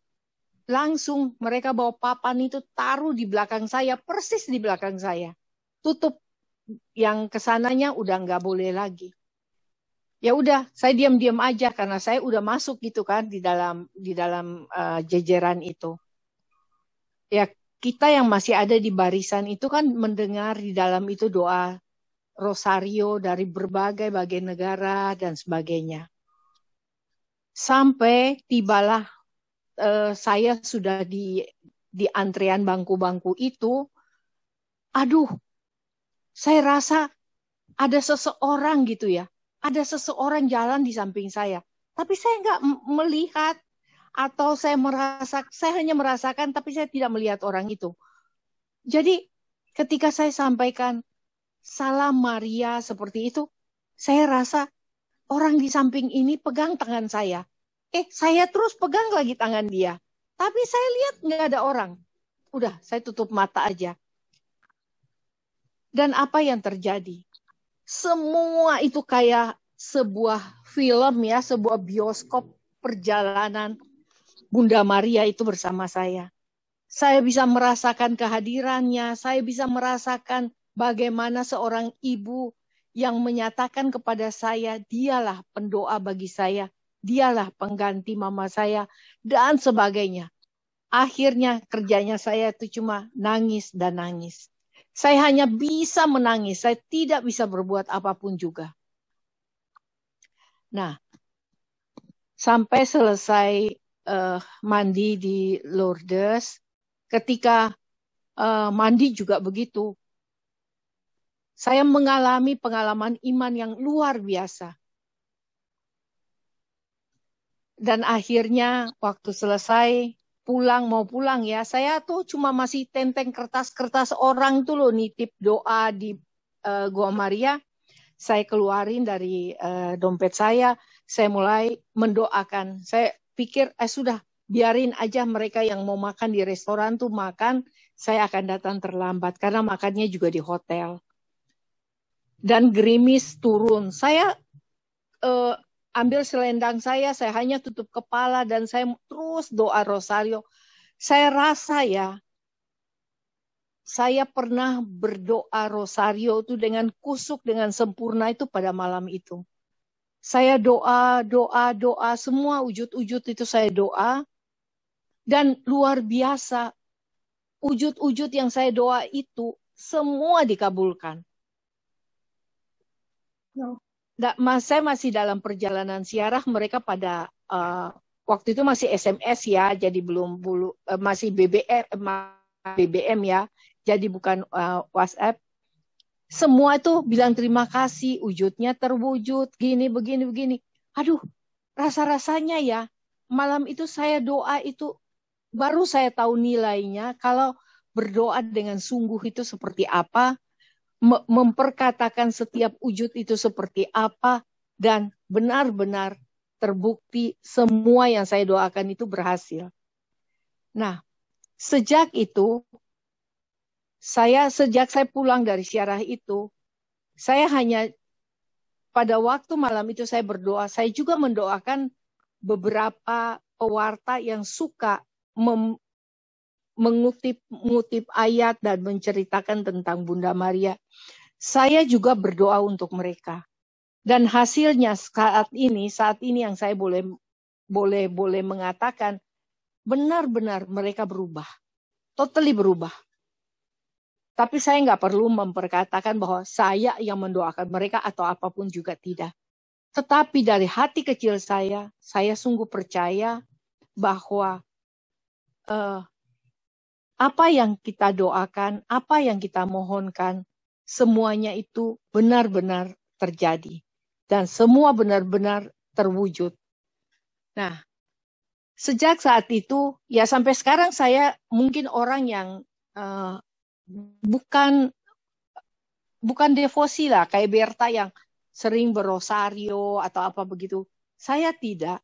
Saya mendingan 1 kali aja Salam Maria atau 3 kali Salam Maria yang saya akan buat dalam doa-doa saya. Tapi saya tidak pernah doa 1 rosario itu seluruhnya. Tapi kalau malam saya sulit tidur, saya suka rosario gitu. Saya rosario gitu, cuma buat cari tidur. Tapi sampai rosario itu selesai, saya pun nggak tidur-tidur. Nah, dalam hal ini saya lihat bahwa apa yang kita pikirkan belum tentu baik untuk diri kita. Saya pikir saya doa rosario aja deh terus supaya ngantuk dan tidur. Ternyata saya tidak tidur. Malah sampai saya doa rosario selesai, semua selesai, saya pergi ke toilet, balik, baru saya tidur. Nah, dari kejadian itu bukan sekali 2, udah banyak kali itu. Saya sungguh percaya bahwa saya sungguh menghormati Bunda Maria sebagai ibu dari Yesus. Kalau bukan Bunda Maria yang membiarkan dirinya memang mendapat kehamilan dari Roh Kudus, tentu bukan bukan dialah yang mesti kita hormati dan kita muliakan ya dalam hidup kita. Tetapi dari kesederhanaannya, dari segala macamnya, saya mau coba meniru perbuatan-perbuatannya. Saya mau mencontoh apa aja yang dia buat. Saya mau menjadi Bunda Maria menjadi figuran dalam hidup saya. Seperti itu yang saya coba buat dan buat. Nah, dengan begitu setiap ziarah pasti kita mesti kalau selain ziarah pasti kan kita punya pilihan, ada juga ya untuk ke Goa-Goa Maria di negara manapun juga, atau kita rosario bersama dan lain sebagainya.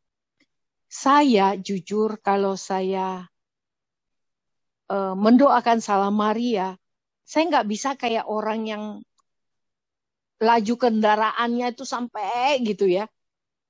Saya pelan-pelan aja tetapi pasti saya ngomong.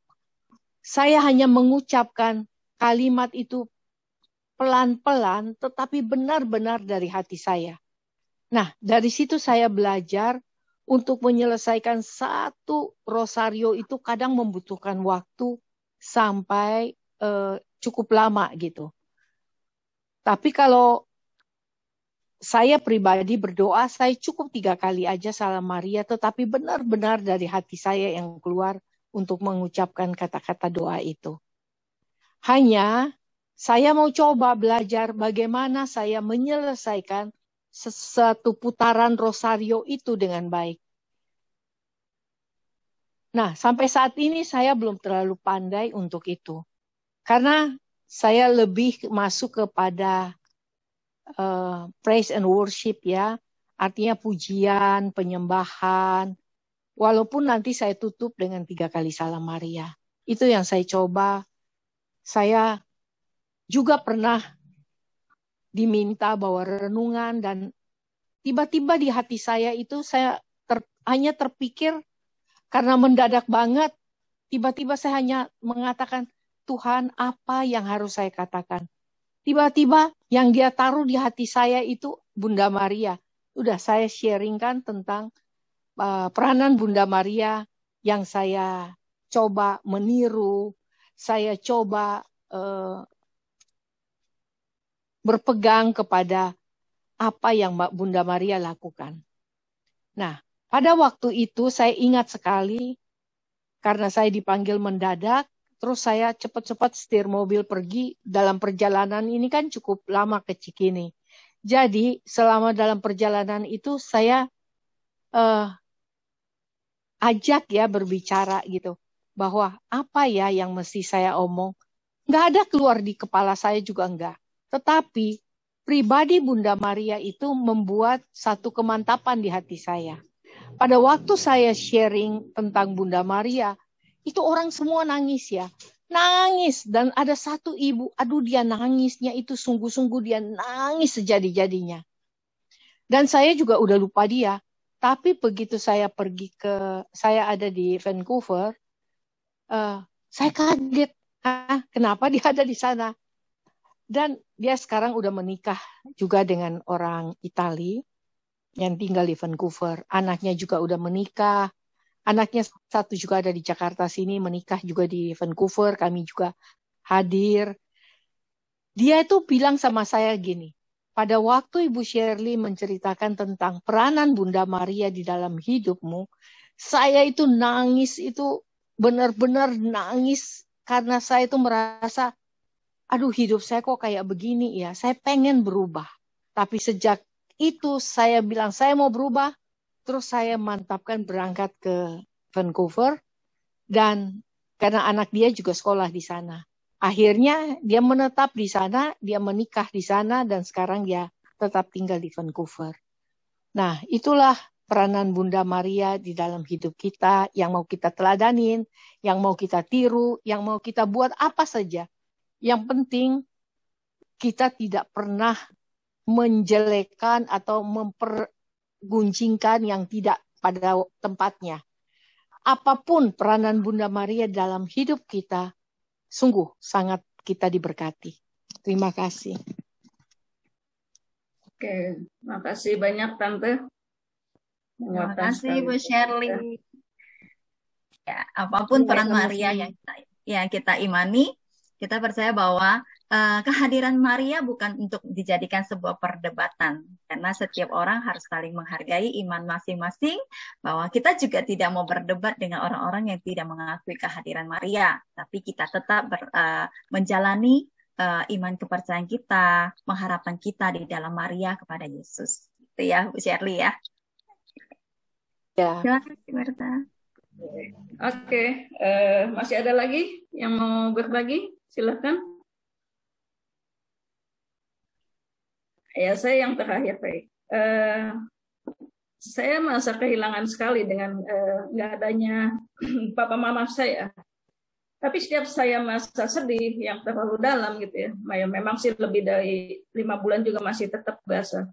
Saya cuma kepikir ya, gila, gua kehilangan mama papa, gimana Bunda Maria ya, yang kehilangan Yesus, yang di pangkuan dia, udah gitu meninggalnya caranya seperti itu lagi ya.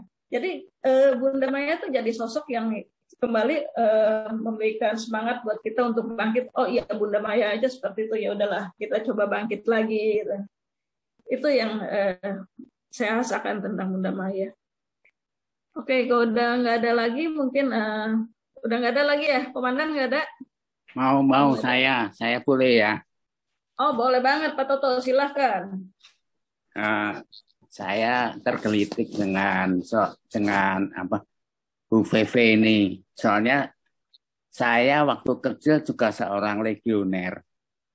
Saya mulai jadi legioner itu SMP 1, SMP 2, SMP 3, SMA 1, SMA 2. Saya waktu itu semua presidium junior. Presidiumnya namanya HMJTP. Tahu? PP. Singkatannya HMJTP. Hati Maria yang tak bernoda. Terus setelah SMA, katanya saya harus pindah ke presidium senior. Aduh, saya nyoba 1-2 kali, rasanya kok beda umur gitu loh. Saya jadi berhenti jadi legioner itu. Jadi ya sudah, jadi selama berapa tahun? 5 tahun saya legioner aktif. Lalu sharing saya dulu sejak SMA kelas 2 itu ya, kelas 2 apa kelas 1, tiap tahun pasti saya ke Sendang Sono. Tiap tahun pasti ke Sendang Sono. Sampai tahun 86 ini saya kan pindah Jakarta. Baru saya nggak tiap tahun. Tapi dari Jakarta saya udah beberapa kali juga ke Sendang Sono. Dengan bis umum, bis malam waktu itu udah pernah saya lakuin dengan istri saya. Dengan kereta api saya juga udah pernah lakuin. Lalu kalau saya ke Semarang biasanya kalau bisa saya ke Sendang Sono. Tapi minimal saya ke Gua Kerep. Kalau ke Gua Kerep lebih sering ya. Dulu kan saya soalnya di Semarang. Gua Kerep itu bisa ya sering lah. Bukannya tiap bulan tapi kalau ada waktu senggang saya ke Gua Kerep. Itu saya jalanin terus. Jadi ya begitu. Gua Kerep, Sendang Sono, terus legioner. Saya berhenti. Terus saya waktu di Jakarta saya ditawari dengan Pak siapa itu suruh jadi legioner pasif. Saya tuh takut loh legioner pasif. Kalau nggak bisa berdoa rosario tiap hari. Waktu itu ya. Waktu itu. Kalau sekarang sih saya memang tiap hari doa rosario. Itu ya, tiap hari. Demikian pengalaman hidup saya dengan Bunda Maria Veve. Makasih. Oke, makasih banyak Pak Toto. Masih jadi anggota auxiliar sampai saat ini? Enggak ada yang nawari. Oh, tenang Pak Toto, nanti saya kasih kontaknya. Tesera saya masih punya loh, Tesera. Tapi saya juga nggak doain. Oke, sip Pak Toto. Nanti saya kasih kontaknya. Oke, masih ada lagi? Silahkan. Oke, kalau nggak ada closing statement. Oh ya, bukan closing statement. Silahkan. Saya istilahnya closing statement sih. Berat ya closing statement ya. Saya tarik kesimpulan aja ya teman-teman, Bapak-bapak, Ibu semua. Mendengar dari begitu banyaknya sharing tentang kedekatan dan relasi kita dengan Bunda Maria sangat luar biasa, bahwa Maria mempunyai peran yang sangat luar biasa. Dan dengan pemaparan hari ini saya cuma menekankan bahwa ini setelah kita tahu bahwa dengan melalui tipologi, ya, tipologi itu sebuah kajian perbandingan gitu. Ini adalah tabut perjanjian lama, kemudian ada tabut Bunda Maria dan ada tabut perjanjian baru. Di dalam tabut perjanjian lama itu ada loh-loh batu, ada tongkat Harun, ada roti mana. Seperti itulah di dalam rahim Bunda Maria, bahwa Bunda Maria mengandung sang sabda yang menjadi manusia. Di dalam Yesuslah sabda itu hidup, dan Yesus itu adalah sabda yang hidup itu sendiri. Kemudian Yesus juga adalah roti yang hidup, yang akan menjadi santapan bagi kita, santapan rohani yang akan menguatkan kita. Dan dia pula menjadi imam besar agung yang tertinggi bagi kita. Nah, saat ini melalui perjumpaan dengan melalui relasi kita dengan Bunda Maria dan Yesus, kita juga mempunyai satu puncak iman tertinggi sebagai seorang umat Katolik, yaitu peran Ekaristi. Nah, melalui peran Ekaristi itulah kita bisa menikmati sakramen Maha Kudus yang selalu ditaruh di dalam tabernakel yang ada di gereja. Di dalamnya selalu dikatakan tubuh, darah, jiwa, dan keilahian Yesus Kristus. Jadi di dalam tabernakel itu bukan hanya sebuah roti yang putih itu ditaruh saja, tapi roti yang ada di dalam itu sudah menjadi tubuh, darah, dan jiwa serta keilahian Yesus sendiri. Nah, tipologi itu, kajian itu yang ada di dalam tabut perjanjian lama yang tertulis di kitab perjanjian lama, serta Bunda Maria yang tertulis dalam kisahnya itu di dalam Injil atau perjanjian baru. Dengan perbandingan yang tadi sudah saya jelaskan juga, kita bisa menarik sebuah kesimpulan bahwa di dalam Maria, Yesus, Tuhan Yesus sang sabda, sang roti hidup, sang imam agung tertinggi itu tinggal dan bertumbuh menjadi manusia yang dihadirkan Allah untuk menyelamatkan kita. Jadi proses inkarnasi Yesus itu sendiri yang menyatakan bahwa dia adalah 100% manusia, 100% Tuhan yang mempunyai kuasa untuk menyelamatkan kita, mengampuni kita, dan memulihkan kita. Nah, melalui Maria, sabda Tuhan digenapi. Karena jika Bunda Maria jawab tidak, maka sabda Tuhan tidak akan tergenapi juga. Dan yang terpenting adalah melalui Maria, kita mengalami perjumpaan dengan Yesus. Bahwa bukan berarti dengan relasi kita yang dekat dengan Maria, berarti kita menuhankan Maria. Akan tetapi melalui Maria lah kita mengalami perjumpaan dengan Yesus. Melalui Maria kita dapat merasakan kehadiran Yesus yang sesungguhnya, dan bagaimana kehidupan kita juga menjadi penggenapan atas setiap firman Tuhan itu. Itu aja teman-teman, Bapak Ibu semua, terima kasih. Mohon maaf jika ada salah-salah kata. Terima kasih banyak juga untuk peneguhannya. Semoga kita bisa terus saling memberkati, saling melayani juga. Berta, boleh nambah dikit. Ya, silakan Pak Toto. Tadi kan nggak ada yang nyebut tentang dogma tentang Ibu Bunda Maria. Dogma Bunda Maria itu 4 kali ada dogmanya. Ya, yang pertama yaitu Bunda Maria, Bunda Allah, Theotokos ya. Itu pada tahun 431 waktu konsili di Efesus. Lalu yang kedua Bunda Maria tetap perawan. Itu tahun 649 waktu Sinode Lateran tahun 649. Lalu yang ketiga Bunda Maria dikandung tanpa noda, itu 8 Desember 1854 oleh Pius IX. Dan yang keempat, Bunda Maria diangkat ke surga pada 1 November tahun 1950 oleh Paus Pius XII. Itu jadi dogma tentang Bunda Maria ada 4 selama ini. Terima kasih. Ya, oke. Makasih banyak, Pak Toto. Ya, sebenarnya ya kalau kita seperti Bu Shirley bilang tadi ya, berdoa rosario itu kan ada orang mesti novena, mantep, memang nggak salah sih itu. Jadi dia memotivasi dirinya gitu ya.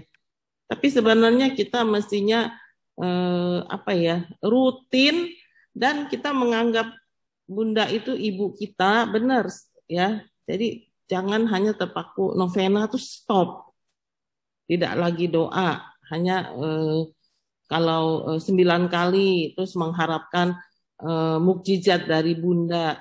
Rasanya itu kita terlalu ini ya, terlalu memaksakan, seperti tadi Vice bilang kan, kehendak Tuhan sama kehendak kita kan itu mestinya ketemu gitu kan ya, ketemu gitu kan, bukan mau kehendak kita terus kita novena, kita pergi ke 9 goa kemana terus mengharapkan langsung miracle terjadi, tidak juga seperti itu. Kalau seperti itu sepertinya kita mendikte. Bunda pun berdoa untuk kita kepada Yesus dan kepada Allah Bapa, itu pun mau mohon loh, bukannya dia meminta, mendikte gitu kan. Semua terjadilah menurut kehendakmu. Bunda Maria sendiri aja menyerahkan hidupnya, terjadilah menurut kehendakmu. Itu yang mesti kita lakukan. Tapi saya sering ketemu ya, saya sering pergi ziarah juga, banyak orang yang pulang dia kecewa. Dia bilang sama saya begini, saya kecewa udah pergi jauh-jauh, doanya tidak dijawab. Saya sedih loh, saya mesti jawab apa ya? Terus dia balikin ke kehidupan saya. Kamu selalu dijawab ya. Sebenarnya dia nggak tahu saya punya pergulatan. Dia nggak tahu saya punya jatuh bangun, ya kan?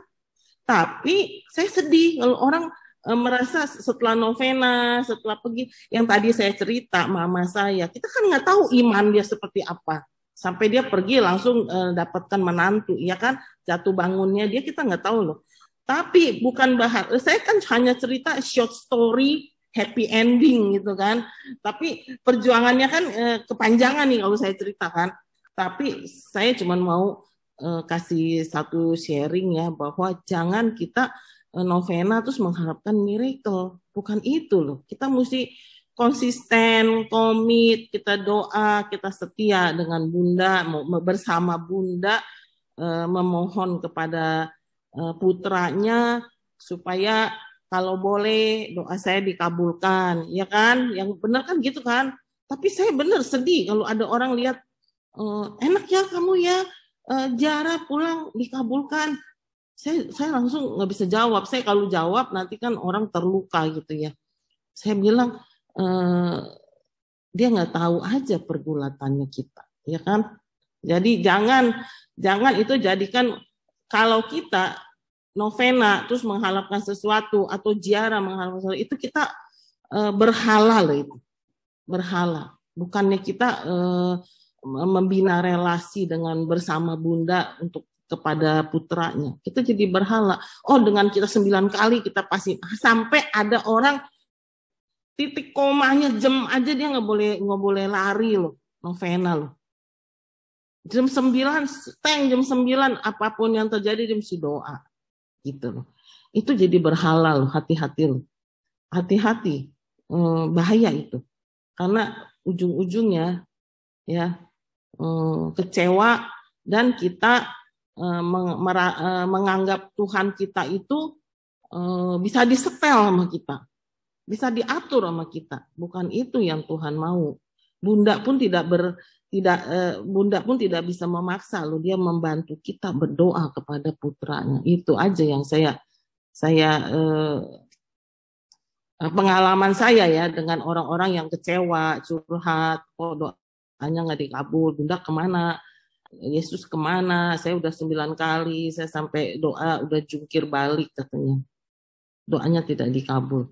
Bukan seperti itu ya. Kita sebagai orang Katolik, kita beriman, kita mesti konsisten, kita mesti setia, tapi tetap kita seperti Bunda, rendah hati. Terjadilah menurut kehendakmu, aku ini hamba Tuhan. Itu aja tambahan dari saya. Terima kasih. Oke, makasih. Boleh. Berta itu Cindy Keincem kok raise hand ya? Cindy, ya. Iya, jadi gini, tadi saya dengar Bu Rosita, maaf ya saya nggak buka layar saya. Jadi tadi saya dengar Bu Rosita bilang, katanya kalau kita kayak 9 hari kayaknya mengharapkan langsung dijawab itu, terus sepertinya kayak nanti ujung-ujungnya seperti nanti kita jadikan itu berhala gitu kan, kalau ini mesti tank terus segala macam. Nah terus gimana dengan novena? Katanya kan gunanya novena itu kan justru kan sebenarnya lebih mudah untuk terjawab itu doanya. Ada yang seperti itu gitu. Nah itu gimana tuh Bu?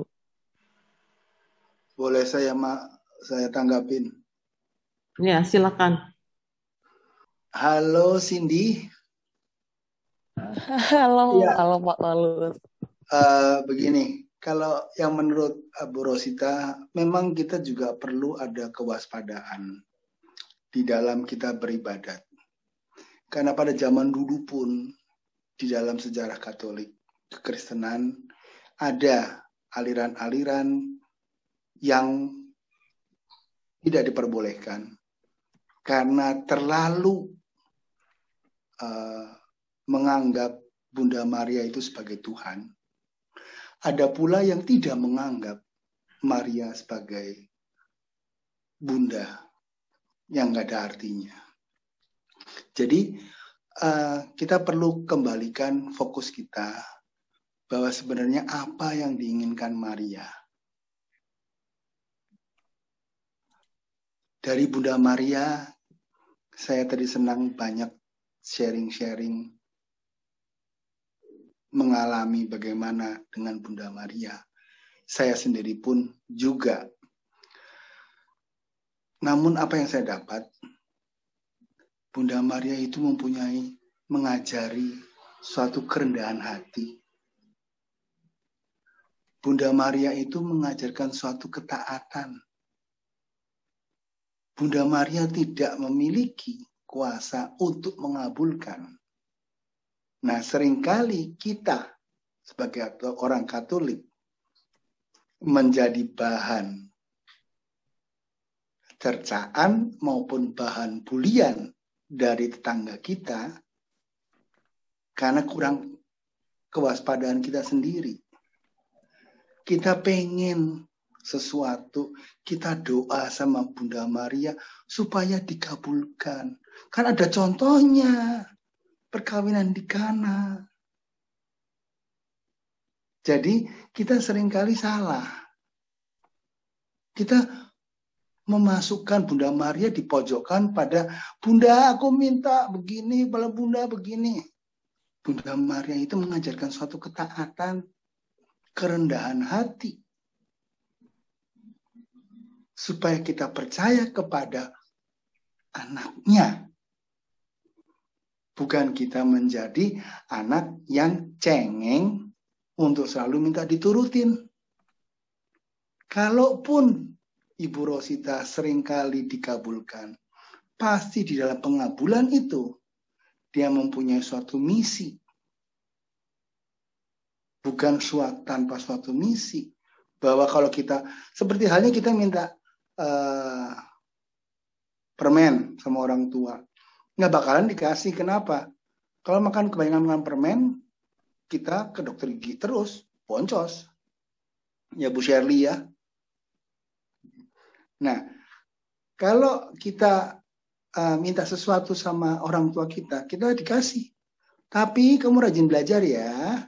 Nah, ada suatu insentif supaya kamu menjadi rajin. Nah, kita seringkali menempatkan itu tidak pada suatu proporsi. Kurang waspada. Kita menganggap Bunda Maria itu, wah, pasti gini. Sebenarnya kadang-kadang suka saya kasihan. Mintanya sama Bunda Maria macam-macam aja. Coba kalau kita dengerin wujud-wujud doa.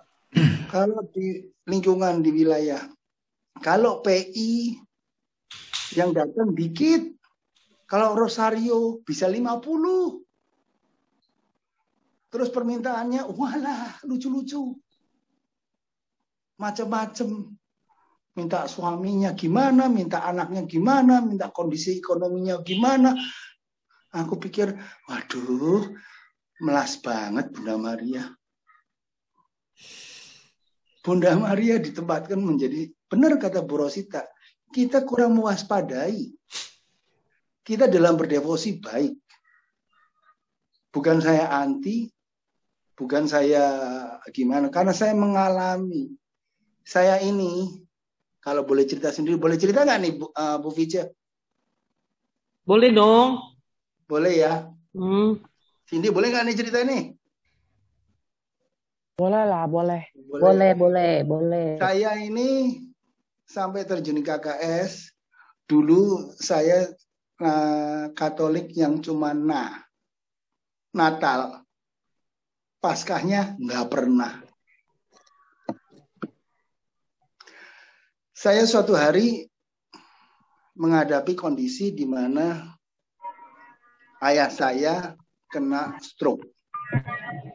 Saya baru pulang, saya nggak punya teman. Suara siapa itu?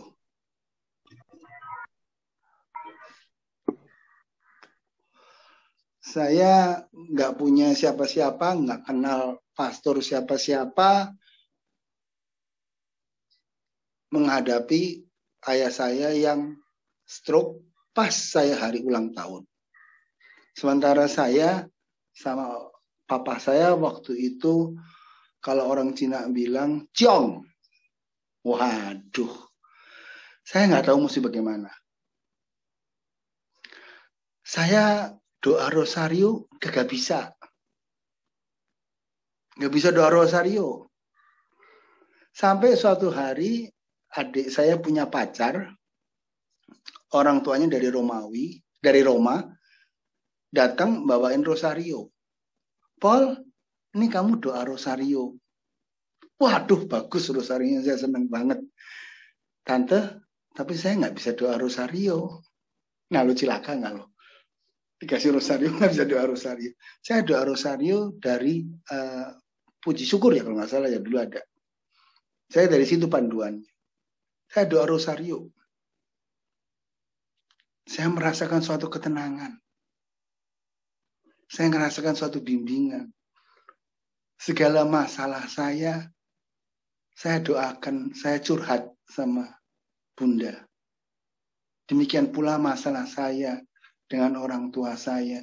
Kenapa saya ulang tahun diberikan hadiah ayah saya kena stroke? Pas saya mau jalan-jalan, ditelepon mami saya, datang ke praktek, papi sakit. Saya menjadi misteri. Saya marah. Orang ulang tahun sama Tuhan dikasih bapaknya sakit. Saya doa rosario. Saya mengalami suatu kesenangan. Waduh, aku bisa rosario. Meskipun blow on banget membaca dari puji syukur apa Mada Bakti, saya lupa waktu itu. Belajar dari situ. Sampai saya nggak putus untuk rosario tiap hari. Karena membawakan suatu kenikmatan. Dalam tiap-tiap peristiwa itu saya kontemplasikan. Saya pernah diajarin juga sama suster Serafin untuk berkontemplasi. Setiap peristiwa saya kontemplasikan sampai suatu hari saya merasa saya nangis dalam doa. Saya dalam doa saya nggak pernah minta. Saya nggak mau membebani ibu saya untuk minta ini, minta itu, enggak. Setiap doa rosario saya merasakan suatu kesenangan, ketenangan ketika sama ibu. Nah, seringkali kita kadang-kadang salah menempatkan sebagai umat Katolik. Jangan sampai kita juga mengalami kayak pada zaman dahulu, di mana kita over dalam menempatkan siapa itu Bunda Maria, siapa itu Yesus Juru Selamat kita. Seringkali itu, makanya yang dikatakan Bu Rosita benar adanya, bahwa kita tuh kadang-kadang sering jadi batu sandungan buat orang-orang. Bagus berdevosi, nggak salah. Dan seperti Bu VC bilang, jangan takut dibilang berulang-ulang. Emang doa Bapa Kami salah kalau diulang-ulang? Harus doanya tiap hari berubah gitu? Nggak ada yang salah. Mau berdoa kok salah? Nggak pernah ada yang salah. Itu kan karena tetangga sebelah mengkritik. Gitu loh. Jangan takut. Tapi bagaimana kita bersikap, itu yang kita perlu waspadain. Seperti kata Bu Rosita, jangan sampai kita menjadikan batu sandungan, lalu menjadikan berhala, karena kita, wah seperti kayak ke kelenteng kan, kita doa, dewa ini, saya begini problemnya, ini begini. Nah, jangan sampai terjadi seperti itu. Kita mesti ingat, Bunda Maria mengajarkan suatu ketaatan, kerendah hatian, penerimaan dalam segala sesuatu yang sulit. Karena sebenarnya hidup di dunia nggak pernah ada yang gampang. Jadi Bunda Maria selalu mendoakan kita. Oh, ini loh, ini anaknya, ini begini Tuhan Yesus. Gitu loh. Tapi jangan bilang, aduh ini anak bandel. Gitu loh. Udahlah jangan dikasih. Enggak. Nah, jadi kita itu, saya rasa tanggapan saya, di mana yang dikatakan Bu Rosita itu benar banget. Seringkali kita menempatkan pada posisi yang salah. Tidak ada salah dalam devosi. Tapi seringkali kelakuan kita yang kurang tepat. Sehingga itu yang terjadi. Bu Rosita, aduh gue tidak begini, aduh begini. Waduh lu gila ya. Doa lu dikabulin mulu. Gue mah kagak dikabulin. Coba misalnya begini ya. Kalau kita dalam suatu kecelakaan. Puji Tuhan saya nggak apa-apa. Teman kita kecelakaan. Aduh ininya mati, itunya mati. Lah terus apakah artinya bahwa kita ini dikabulkan, dia nggak dikabulkan doanya? Contohnya dalam COVID. Keluarga kita syukur puji Tuhan bahwa sehat semua. Tapi ada keluarga teman saya, bapak ibunya mati beruntun, beda 2 hari. Apakah dia doanya tidak dikabulkan? Jadi kadang-kadang kita menjadi batu sandungan, iman kita menjadi batu sandungan bagi orang lain. Itu yang perlu kewaspadaan. Yang dikatakan Bu Rosita, itu. Kira-kira gitu, Cindy. Oke, makasih Pak Paulus. Mungkin ada tambahan dari VC untuk menanggapi pertanyaan Cindy. Singkat padat jelas ya, Feng? Soalnya udah mau jam 9 nih. Oke, Ciberta, terima kasih. Saya menanggapi sedikit pertanyaan dari Ibu Cindy tadi. Kalau kita berdoa novena dengan waktu yang sama, dengan jumlah yang sama, dan sebagainya, itu bukan berarti, maksud saya itu tidak boleh membelenggu kita. Sebenarnya dengan jumlah waktu yang sama itu untuk melatih ketekunan kita, ketaatan kita. Kemudian bagaimana kita menyediakan sebuah waktu khusus untuk berdoa kepada Bunda Maria atau kepada Tuhan. Jadi bukan berarti dengan jumlah atau aturan-aturan doa tersebut menjadi sebuah belenggu yang membuat kita malah menjadi tidak damai. Karena segala sesuatu yang kita persembahkan kepada Tuhan ataupun yang kita terima dari Tuhan hendaknya mendatangkan damai sejahtera. Jadi kunci dari bagaimana apa yang kita lakukan dari karya kita, doa dan sebagainya, poinnya adalah damai. Kalau ternyata kita berdoa novena terus tidak bisa sesuai dengan waktunya, malah membuat kita jadi terbeban, merasa bersalah dan sebagainya, itu tidak menjadi poin ya. Dalam artian bahwa yang utama adalah ketekunannya dan kesungguhan hati kita. Kalau kita saja bisa menyempatkan waktu jam 12 siang gitu ya, saya berikan untuk doa novena, itu artinya kita sudah mempunyai satu keyakinan, sebuah iman bahwa kita memang memberikan yang terbaik dalam doa kita itu. Jadi bukan dari sisa-sisa waktu, lebih tujuannya seperti itu. Kemudian yang namanya doa, namanya iman, saya selalu percaya bahwa dibutuhkan komitmen dan konsistensi. Nah, kalau kita komit bahwa kita akan menyelesaikan doa novena itu 9 kali, maka kita akan memberikan yang terbaik. Tidak hanya dalam doa novena, dalam doa apapun itu juga. Bahkan dalam pelayanan kita sekalipun dibutuhkan konsistensi dan komitmen yang benar, sehingga tidak menjadi sebuah hal yang dianggap sebuah selingan ya. Jadi doa itu bukan sebuah selingan. Sempat aja saya doa, nggak sempat ya udah gitu.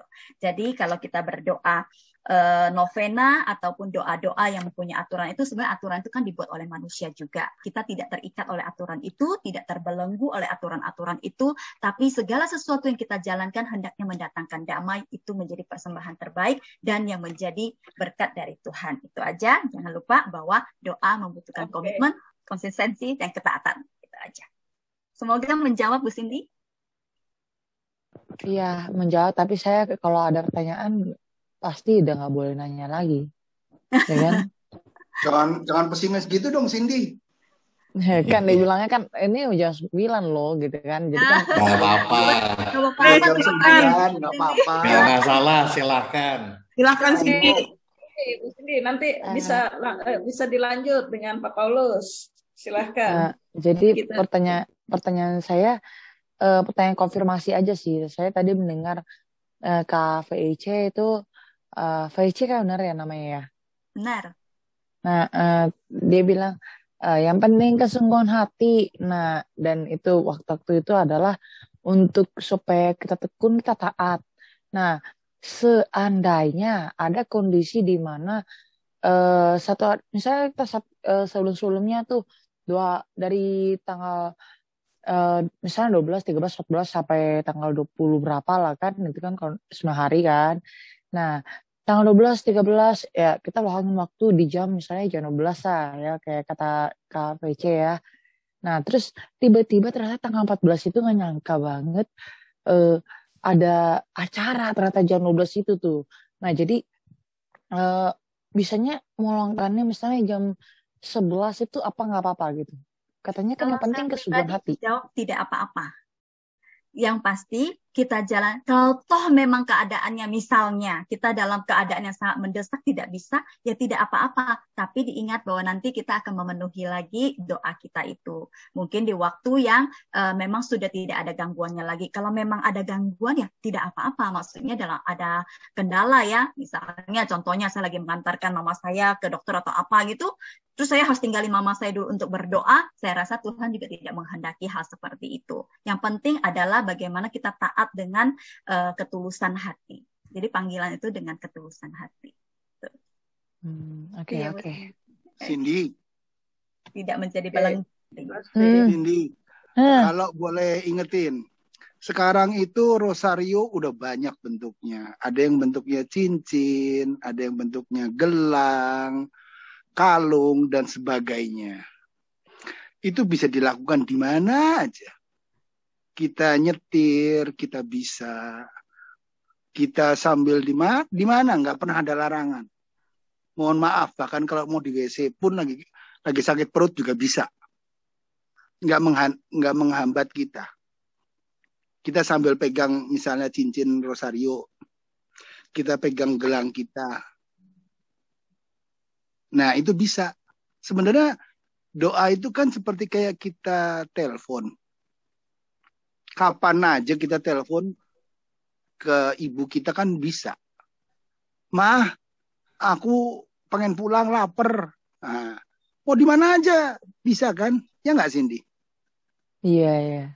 Aduh mah, ini pokoknya kan lagi kamu gimana? Kamu tulus berbicara ke mamah kamu, ke papah kamu, betul nggak? Ke saudara kamu. Iya, benar. Bukan kamu terus ini udah jam Jam 3 nih. Gue udah telepon lo ya. Udah ya, gue udah telepon. Jadi kayak seperti Bu Vice bilang, jadi doa amin. Amin. Dah. Jadinya nggak, jadi cuma setengah hati doang, pokoknya ada kewajiban. Jangan gitu.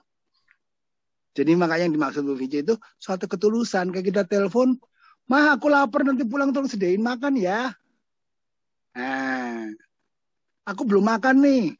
Tulus nggak? Tulus, karena benar-benar lapar. Ya nggak? Iya. Di mana aja, di mana aja. Mau lagi Semoga Cindy udah mulai ini ya. Masih ada Cindy? Udah mungkin satu lagi. ya. Kan katanya Satu bisa lagi. di mana aja. Tapi kalau misalkan kendalanya ternyata malah kebablasan nih, kelupaan gitu kan. Misalnya jadi ketiduran kan. Aduh, capek banget dari jam 10-nya terus tiba-tiba ketiduran gitu kan sampai jam 1. Payah itu. Itu nanti masuk neraka langsung gini. Seperti itu hal teknis lah. Nanti buat refleksi Itu kita gimana? sendiri. Kita Itu sendiri. Cindy langsung masuk neraka, itu nggak boleh kalau kayak gitu. Berta, saya tambah supaya langsung to the point ya, bahwa pada dasarnya Bapak kita Maha Mengampuni. Dia juga tahu kelemahan kita, tapi kita tidak membiarkan kekuatan daging itu menguasai kita. Jadi itu intinya. Tetap Dengan kita setiap kali pada mengampuni. suatu jam yang sama, kita membangun suatu ketaatan. Kita kerajinan di dalam telepon misalnya. Nah, demikian pula kita rosario ataupun berdoa yang lain. Gitu loh Cindy. Jangan berarti terus kalau nggak doa, wah cilaka gue masuk neraka nih ntar. Enggak. Ya nggak usah khawatir Cindy, tenang aja. Ya sama aja dengan kehadiran kamu di KKS juga setiap Rabu, itu juga kan jam 7 tank datang. Berarti itu udah salah satu. Itu tuh Cindy udah lama nggak nongol. Makasih Bu Sita. Kita lanjutkan doa penutup. Silakan Bu Feve. Baik, Bapak Ibu, teman-teman semua, mari kita satukan hati, kita mau berdoa, mengucap syukur atas pertemuan kita hari ini. Mari kita bersatu dalam doa, dalam nama Bapa dan Putra dan Roh Kudus. Amin. Bapa yang baik, Tuhan kami Yesus Kristus, kami sungguh bersyukur kepadamu, karena kasih-Mu Engkau telah mempertemukan kami di dalam komunitas yang begitu indah untuk boleh mendengar firman-Mu dan mendalaminya untuk pertumbuhan iman kami. Bapa, kami sungguh bersyukur karena Engkau telah menghadirkan seorang bunda penolong yang setia bagi kami. Melalui Bunda Maria, kami mengalami perjumpaan yang indah dengan Putramu Yesus Kristus. Kami mohon kepadamu ya Bapa, kiranya Engkau pun berkenan untuk senantiasa memimpin kami dengan hikmat dan kebijaksanaan-Mu, agar kami mampu untuk menjalankan iman kami, juga semua yang ada di dalam pemahaman kami tentang firman-Mu dan kehadiran Bunda Maria seturut dengan terang yang Engkau anugerahkan bagi kami. Berkati kami ya Bapa, agar kami boleh terus bertumbuh menjadi pribadi yang rendah hati, sederhana, dan semakin taat kepadamu seperti teladan dari Bunda Maria. Bantu kami juga untuk dapat mempersiapkan diri kami dengan baik di masa Advent ini, sehingga kami juga dapat menyambut kehadiran Putramu Yesus Kristus di hari Natal nanti dengan penuh sukacita dan menaruh segala pengharapan kami di dalam Dia, Juru Selamat kami. Terima kasih Bapa, semua doa ini kami sampaikan hadirat-Mu bersama dengan Bunda Maria dan dengan perantaraan Yesus Kristus, Tuhan dan Juru Selamat kami. Amin. Dalam nama Bapa dan Roh Kudus. Amin. Amin. Oke, terima kasih banyak Bu Feve atas Terima kasih Tete. Terima kasih. Ini ada Bu Krisyanti. Sehat dan doa dari kami semua. Malam Bu Krisyanti. Terima kasih untuk semua yang sudah hadir di sini. Terima kasih Berta. Nggak ikut. Terima kasih Feve. Ya, Terima kasih semuanya, Bu Rosita. Semuanya. Semua.